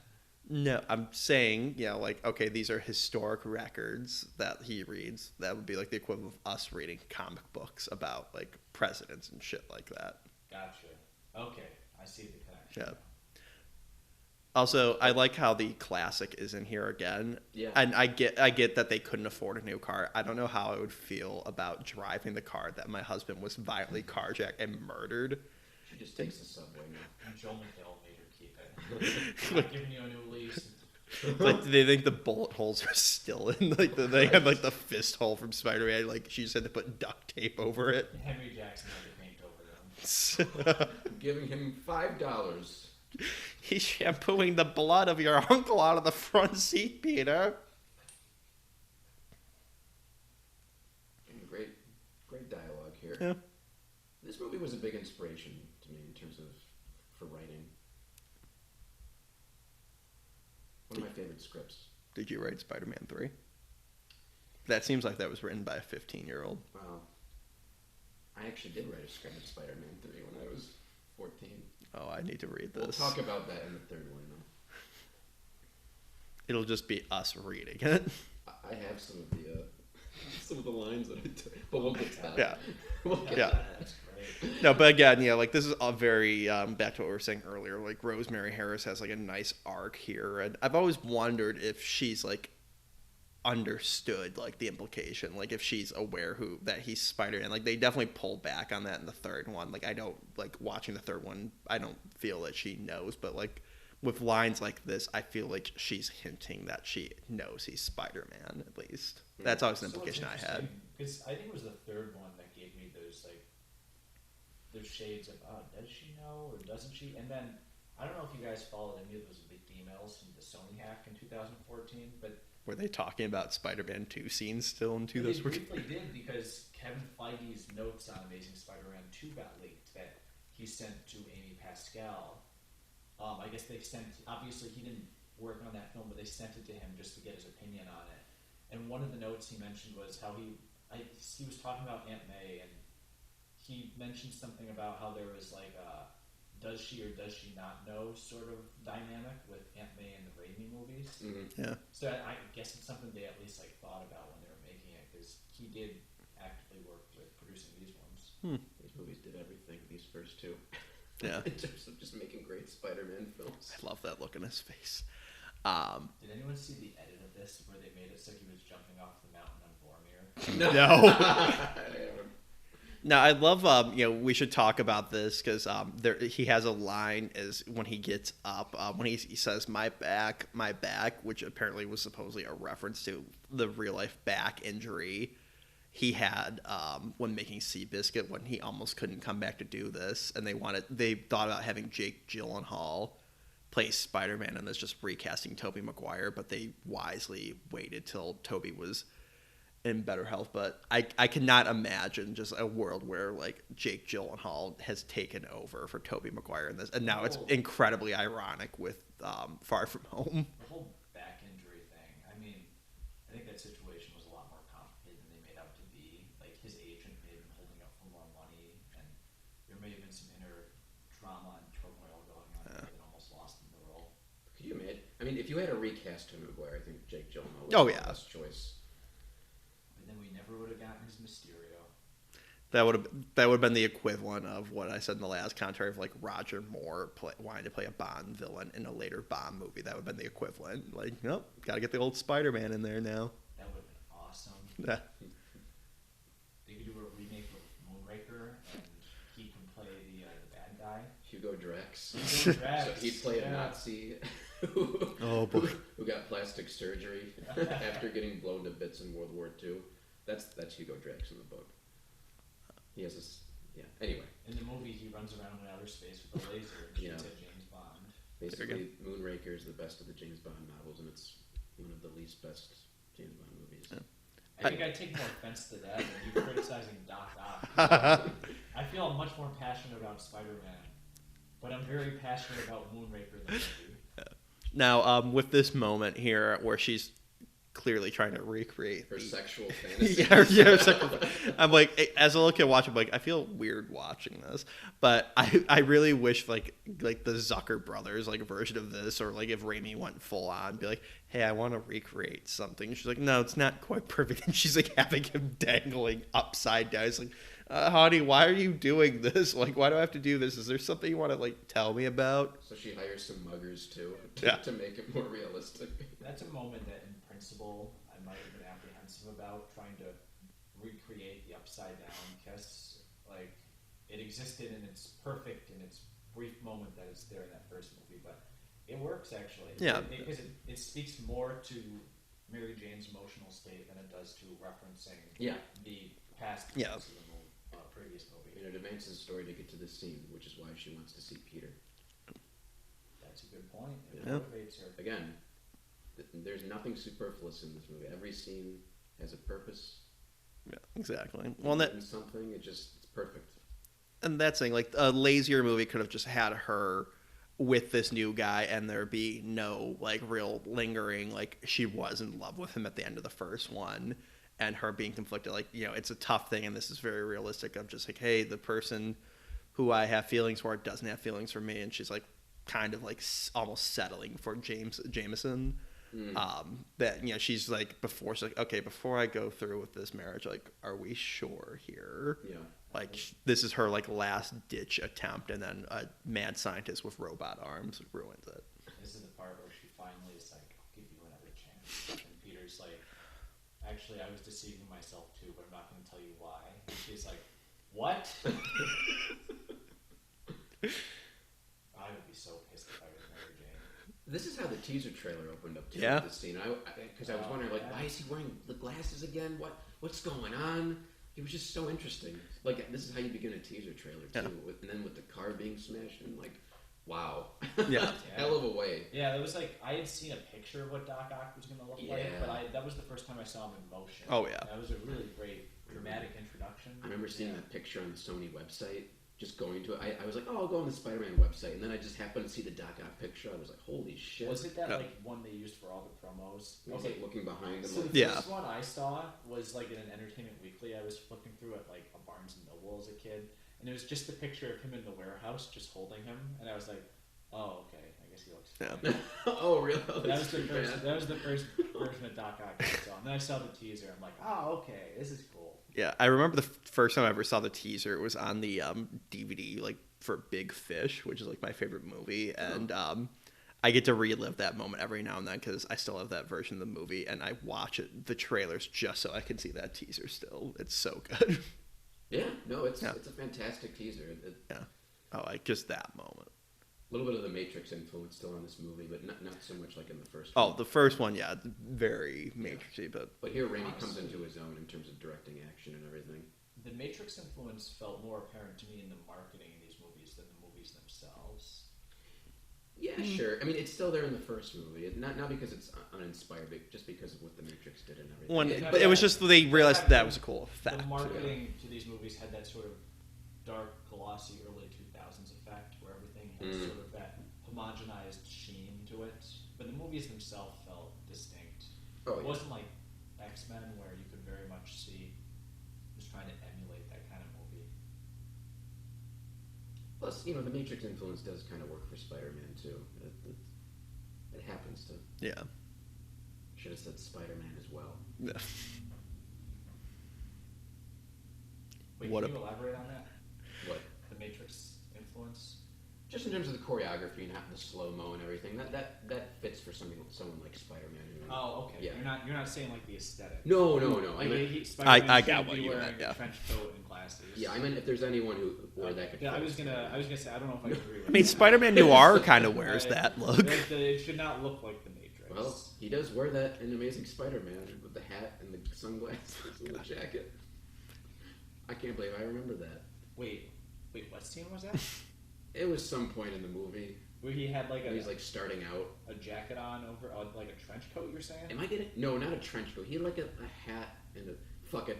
Let's not talk I remember about him wearing the firefighter helmet in the second movie. No, well, okay, because in the Ultimate comic he does wear the sunglasses, right? Or do I just have dementia? I think so. When we get to this Amazing Spider-Man 2 commentary we're going to do in 50 years, Okay. we'll talk about that. Well, I'll gouge my eyes out by then, so I won't be able to see it. Yeah, you'll be like Sam Neill in Event Horizon. Jake, you ready to watch Amazing Spider-Man 2? Where we're going, we don't need eyes.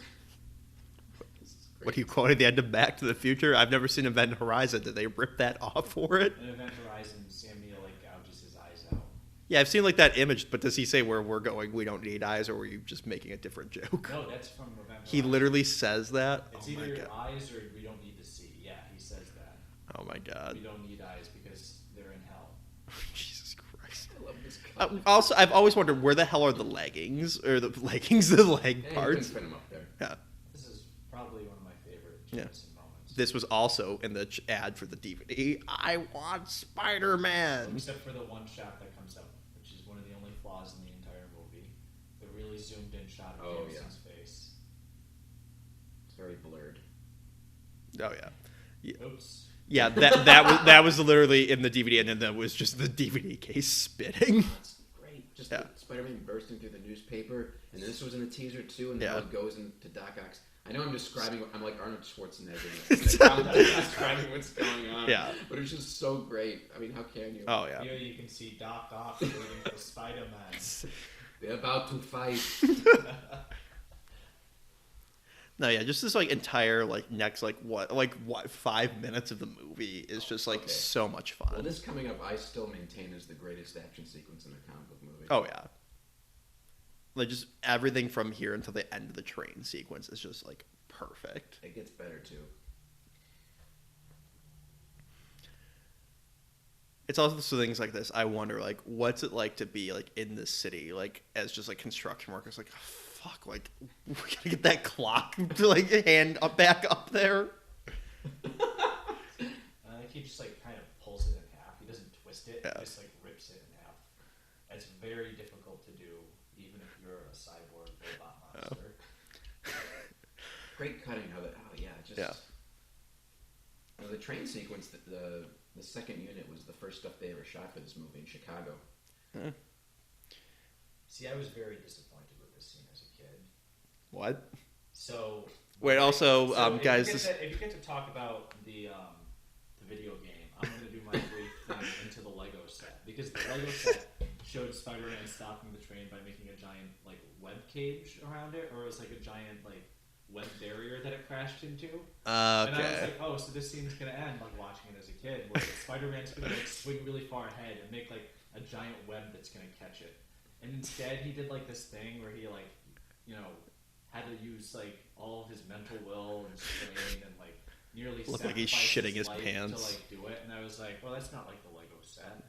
That's not what I expected, and I was very disappointed. Yeah, I don't Only remember. later did I come to realize that is a much more interesting solution to this problem than just swinging ahead and, I guess, stopping it. I mean, that would have been the smarter thing to do, but yeah.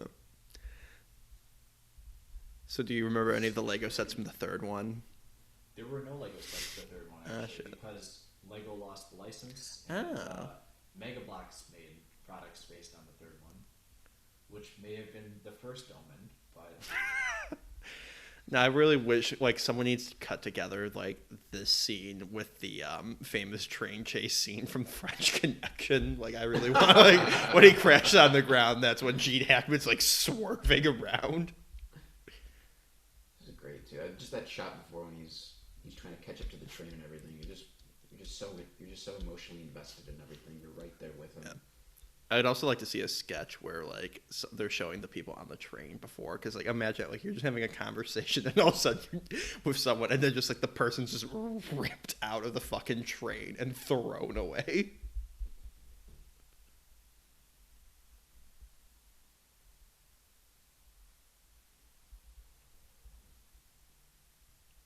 I have the extras on this train, like, ingrained into my memory. Yeah. Like the guy wearing, like, the fishing-looking outfit or whatever. Yeah. Yeah. I like the dickhead, like, train conductor. He's like, what other plans do you have? Smart guy or something like that. It's like, hey, you know what, asshole? Why don't you stop the train? I can get out of here myself. Got any other bright ideas?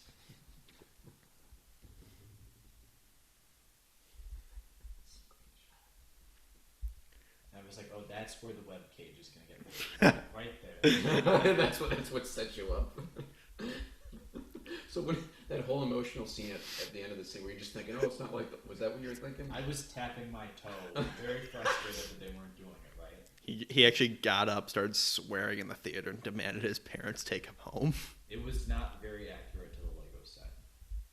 Can you imagine if I saw like Iron Man 3 as a kid? And okay, a little background context. Back when Iron Man 3 came out and they were trying to hide the Mandarin twist, Lego released a set called the Mandarin Ultimate Final Battle, and it was the Mandarin with like a dune buggy with like a rocket launcher fighting Iron Man. Obviously, that didn't appear in the movie, but I would have been so disappointed if that didn't appear, evidently, and it ended with the much more interesting Aldrich Killian twist. Young Jacob would have been swearing. I'm just also having flashbacks like Back to the Future 3 now, like on the with the train and the car.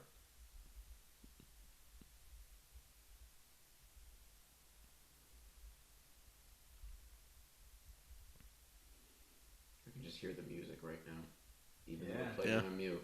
Is Danny Elfman's original score for this out there? I don't I know. don't know. Wait, are you saying this is all Christopher Young? Well, not the whole movie. Oh. This scene though is Christopher Young, and I think Danny Elfman. Again, don't quote me on any of this, but my understanding was that Danny Elfman may have come up with a different version of this scene's music. Okay. Well, fine. I'm glad they picked this one. Yeah. I'm sure the Danny Elfman one was great, but whatever worked best for the movie. Like I said, double check, fact check me here, everybody. Okay. I'll have it up on the screen. I'll look into it. If I'm right or not. Yeah. they'll just put a picture of me with like an X through it. Canceled.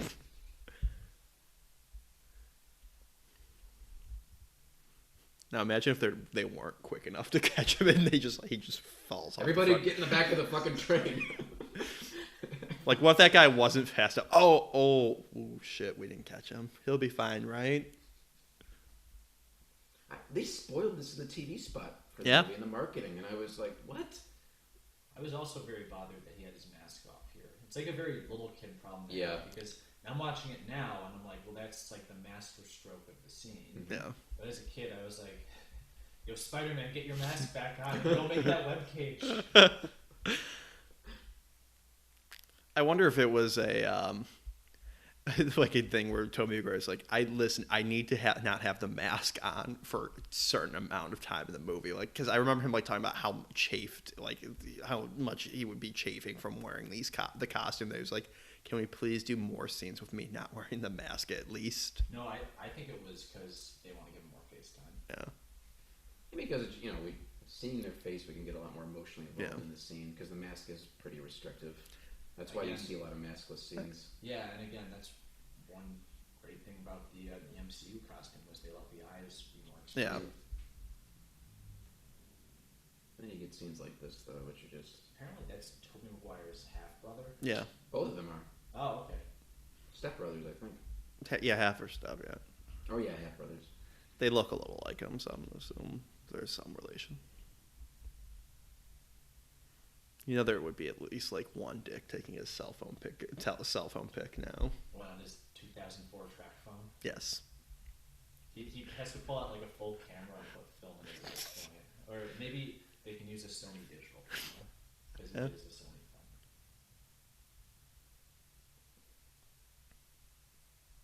And then again, if someone did want to tell, hey, this generic white guy was on this train. He was Spider-Man. So cool. One of my favorite early Ultimate Spider-Man moments in the comic book Ultimate Spider-Man was when the Kingpin unmasks Spider-Man the first time they fight, and he just has no idea who he is, and he's just like, I don't know, throw him out a window or something. Well, they did. It's like they don't even care. They just like take his mask off, don't know who he is, and they go chuck him off a skyscraper. Well, if you think about it, what does it matter really? I mean, it's like what that guy says. He's just a kid no older than my son. It doesn't really matter who he is. Yeah. It matters if you're Peter. Well, yes, of course. I mean, just to the average person, I guess, what this scene's trying to get across. Yeah. They actually did, though, a funny joke version of that in Justice League, I guess, or one of the iterations of that, where, like, the Flash got his mask knocked off when he was unconscious, and, like, he wakes up, he's like, oh, my God, you all know that Wally West. Like, no, we just saw your face. We had no idea who you were. And he's like, I mean, no, you don't know. Yeah, wasn't there one where he switched bodies with like Lex Luthor or something, and Luthor pulled the mask off to see who the Flash was and just didn't recognize him? Yeah, I don't remember that one, but I distinctly remember the other one. Be like, that's a very funny joke, and that's also a very Peter, I think, thing. Like, oh, people don't know me. Also, I've always like wondered. So you have this giant wall safe and this wall, and I believe it's the same wall where the Goblin lair is. No, that's the mirror. No, I mean it's like the same wall. Like it's on the other side of that. So the person installing that safe was like, "Wait, what the hell do you have behind here?" I was gonna say, Harry keeps his knife next to his Maker's Mark. Notice the Maker's Mark bottle is almost gone. It's got a little nice attention to detail. That's how you know the trilogy will be over. The Maker's Mark is finished. That should have been the poster. I did because I remember like the rose from Beauty and the Beast. When Harry's life will end. I remember seeing this in the trailer when he has before he pulls off the mask. I was, how the hell is Peter gonna get? Is that even Spider-Man? Is it someone else? See, at this point in the movie, I was like, okay, so Harry's clearly gonna get amnesia by the end of this movie. Yeah. Because they would never allow a status quo change that big. Well, but they did, and it's wonderful. Well, that's what I was talking about earlier. Like, I feel like in a lesser kind of movie, they would just wait for these things to happen, have it happen in like another movie down the line. But they do everything here just for the purpose of drama and advancing the story. And again, it works. You have the master Sam Raimi, great writers and all that, and they're able to fucking land it. It should have been like in the first Spider Slayer comic, where they finally have Spider-Man tied up, but Spider-Man pulled a trick on him and put in like a dummy instead. And they pull off the mask and it's just like a straw dummy. Maybe that's what I thought was going to happen as a kid. That James Franco was going to unmask a straw dummy as Spider-Man. No, it was Jameson. Like, Doc Ock kidnapped him right as that scene of him dancing around was taking place. Oh my God, Andrew, you might have just rewritten the movie. You made that scene pay off. Now they got to cut it back in.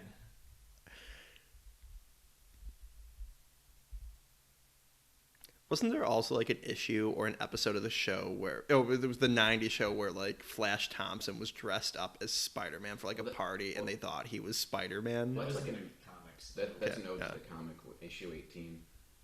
I think it happened in issue 5 as well, where or maybe that was the one where he dressed up like that, and Doctor Doom just decided that day to go and kidnap Spider-Man. Yeah. He's like, I don't know. I guess this must have been early in Doctor Doom's career. He wasn't totally on top of it, but he like spied around the city and saw Flash Thompson in this like Spider-Man costume and was like, oh, that must be him. And Doctor Doom kidnapped Flash Thompson by accident. It's like John Mulaney's joke about like killing an aged Hitler, and it's like, oh, I thought it was him. It was just an old guy. You thought it was Spider? It's just a guy in a costume. Costume shops exist. They should have played the Goofy falling sound effect over that. Now, I remember this level in the video game was really tough. Mm-hmm. As a final boss fight would be. I imagine filming this scene was very tough. Oh god, I can't not imagine being in these costumes like drenched in like fake dirty water for hours on end. Yeah, great set. Did you have the Lego set for this scene? This was the only Lego set I did not have. However, I went to a filmmaking camp where they had this, and I filmed the whole stop motion scene with the Lego warehouse. I remember this. Cut all of that out. I don't want people knowing anything about my personal life. Okay. So I'm going to restate that. No. Interesting to know just how simple the objective is for Peter. He has to just pull out those plugs again like the first time. Yeah. No, that's great because the movie isn't overly concerned with this overly complicated thing. It's about just doing that. It's more concerned with the characters. Yeah. That's what I love about it. They make it into a character moment too when Doc Ock has to do it himself. Yes. It Yeah. really is great. Yep. Yeah, he pulls it out, simple, but Then complications ensue. yes, doing it. Yeah, it's not the point of doing it. Yeah. What matters is what gets in his way. You know what would be better? If there was 3 keys that you had to find to turn off the light that Doc Ock hid around the city, and Spider-Man had to go and find the 3 keys. Well, I do remember the video game kind of undermined. That was a MacGuffin joke right there. Yeah. I do remember the video game kind of did undermine this a little bit with like Doc Ock's sacrifice. I believe he still does it, but not to the level like Spider-Man does the majority of the work, I believe. Well, So he kind of has to. Doc Ock was getting pretty lazy with that self-sacrifice. he's like, I'll do it. It's just Alfred. What a night. That's what Bob Hoskins looked like drunk on the Super Mario Brothers set. Oi. Spoilers to a commentary we're doing in the future.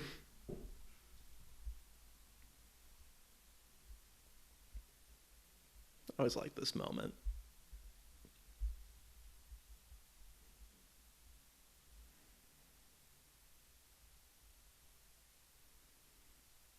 Again, this movie's just so good. We even with no audio on, we're just watching it, reading the captions.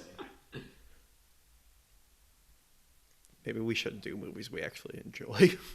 See, this Well, shows. lucky for us, we have several of those coming up based on what I've been hearing. Based on what I heard 30 seconds ago. See, this shows Doc Ock's inner conflict of him overcoming his psyche, I guess, with the arms and everything. Yeah. Because people cite this scene with him. It's like, how do they say it?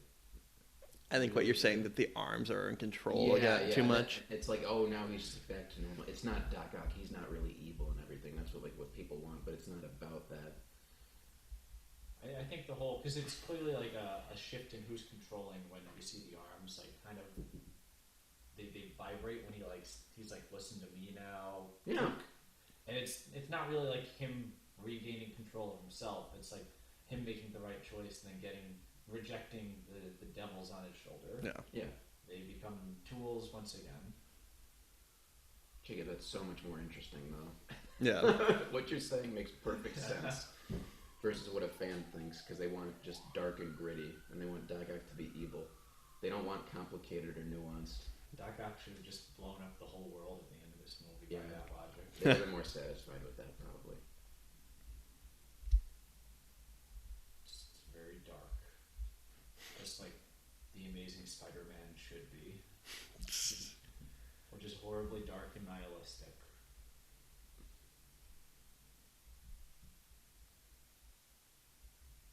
Yeah, who needs character arcs? Yep. It's not evil enough. I did hear legitimate though people complaining that like Spider-Man doesn't do enough supposedly to save the day in this. It's like he did a lot. What going back to like what I was saying Who said that? just people like when I was in school being like, well, he's not the one who destroyed the bad like evil in the end. Like what going back to saying that Doc Ock's not evil enough. Can you like give me their numbers? I want to have a conversation with them after this. Just because I've never heard that before. Did they not watch the movie? I guess they felt like it's what we're going back to saying that Doc Ock's not evil enough. Like they're the same type of people that like he's not the one like drowning and destroying the thing. Like in their logic, like I'm trying to go on the logic. They're thinking to them this would have been the equivalent if like Darth Vader blew up the Death Star in the first one. It's like no, that's not at all what this is. It's still he's the hero, and then Doc Ock is. I take it they didn't like Return of the Jedi very much. Probably not. Well, the point isn't Peter taking out this huge doomsday machine. It's Peter saving a man's life to save the city. That's the true heroicism. And it goes back to what we're saying, that it's far more interesting, and that's why it holds up. You're far right. more. You're absolutely right, Waz. Yes. It's so much more interesting. I don't know nearly as much about film stuff as you guys sometimes. I need to interject sometimes. No, I'm agreeing with you against like those idiots. Yeah. I like that moment. Of the little CGI Alpha Marine. No, not that. Like waving frantically. Just him saying, "I will not die a monster." It's a nice model there too, actually. Yeah. Oh, I think you can imagine like his Spidey powers disappear right then. They get flattened. And this right here is a completely CGI Alpha Melina. That's impressive. Yeah. I don't think the East River's that deep in this part. Could you imagine you see like a bunch of like It's just like 9 feet deep with that sun there. yeah, like you just like see a bunch of trash, like a bunch of like old cars and trash on the bottom.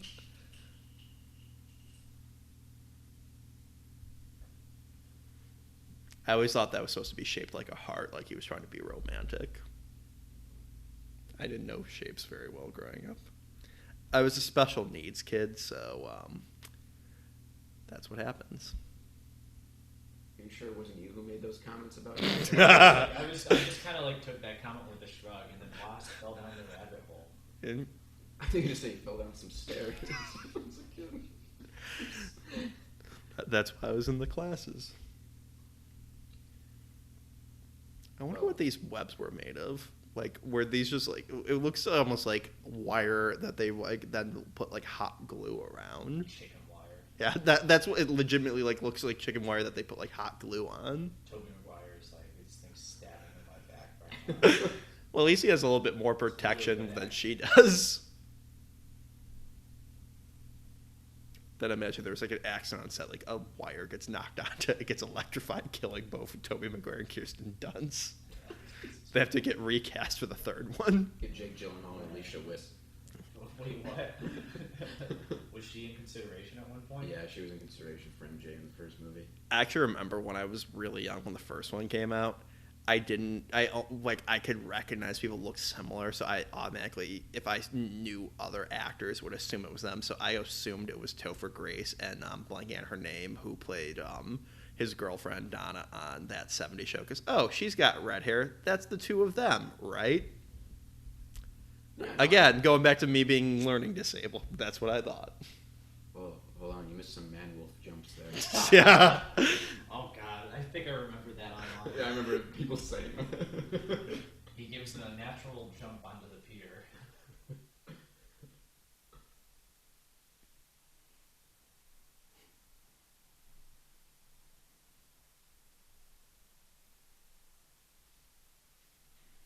Now he's got to go make that costume again.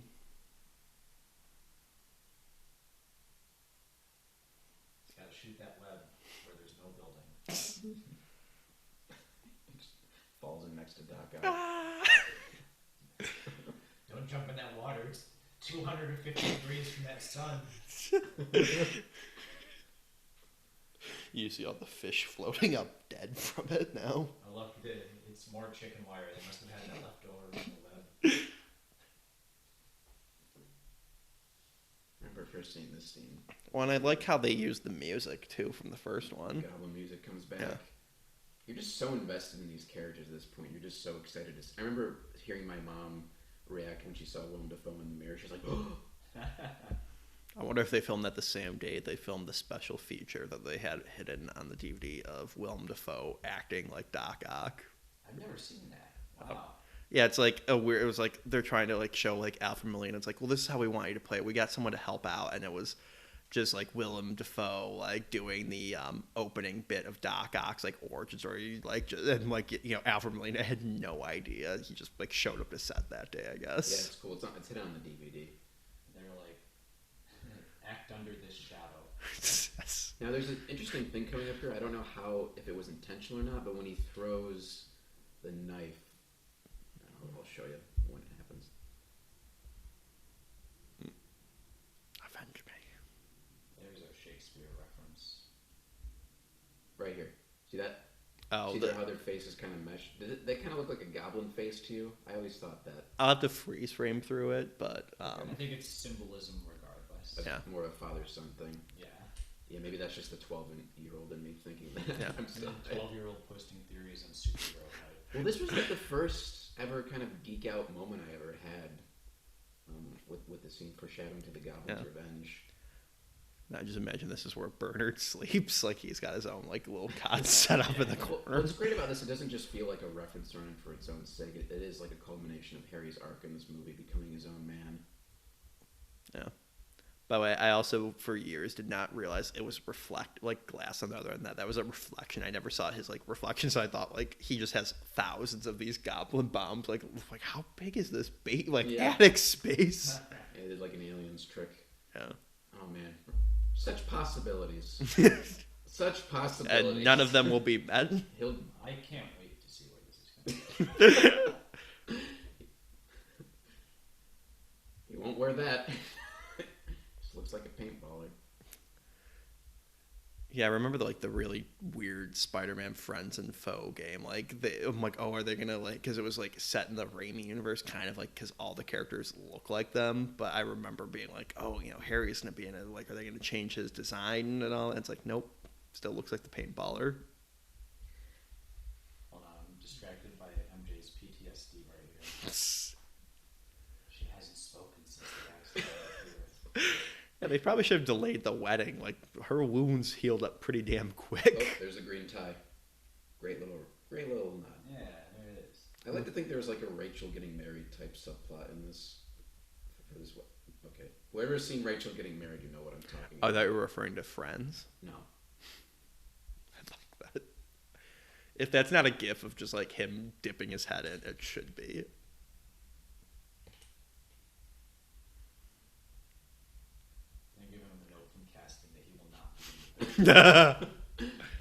Here's your check. We will not need you again. Who's the priest? Father O'Callahan. No, he looks familiar. Yeah, I don't know. I'll look it up. Is that Jerry Conway? No, I'll tell you who it's not. Joe Quesada. Or Steve Ditko. That is definitely not Steve. And I'll tell you who... if Steve Ditko was there, it's very much incidental. And I'll tell you who this isn't. The Punisher. Wait, what? That guy Yeah, back I there. remember People that. online thought that was Thomas Jane. What? Oh, Well, because they did like if I'm remembering this right, Wizard Magazine asked him as a joke, and he like danced around it because it was clearly a joke. Yeah. But that probably just added more fuel to the fire. Like, Probably. Of course, it's not Thomas Jane. Because people take things at face value. by the way, They John. have a sense of humor. By the way, John Paxton was still credited as Houseman in this. They didn't give him a name until the third one, I guess. Oh, even when he had a name? Yeah. It's like, Did he say Bernard in this? yeah. Oh. Good night, Bernard. Oh, yeah. Well, I guess they still just credit him. Okay, well, here's the final scene, and this is a nice inverse of the final scene from the last movie, where Yeah. it's a great shift. I like how like warmly this scene, like this apartment is lit with his like shitty like IKEA lamps, evidently, but it looks beautiful. It's a nice sunset there. It gives the scene a real warmth. Yeah.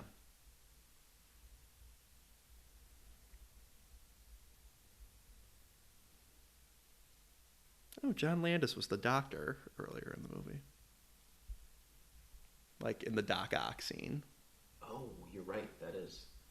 Like, Sorry, I'm just on John I Landis? like the director John Landis. He's in that scene. Yeah. I had no idea. I'm just trying to look for the who played the priest, and I'm on IMDb right now.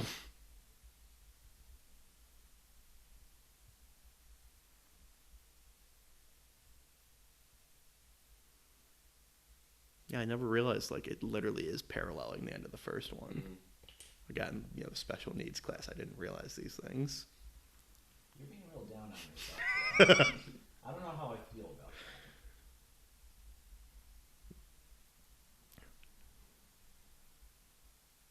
I also like the comic reference when she says, "Go get him, Tiger." Yeah. Yeah. It's so earned, too. Yeah, I remembered like That's that like was one a of mo- those lines that, like, I mean, it's not a payoff within the movie, but it's just a nice line. yeah. Well, I remember as like a kid in the theater, be like, "Oh, she said it. Yeah, she said it." but you see it as like it's part of their arc where like Yeah.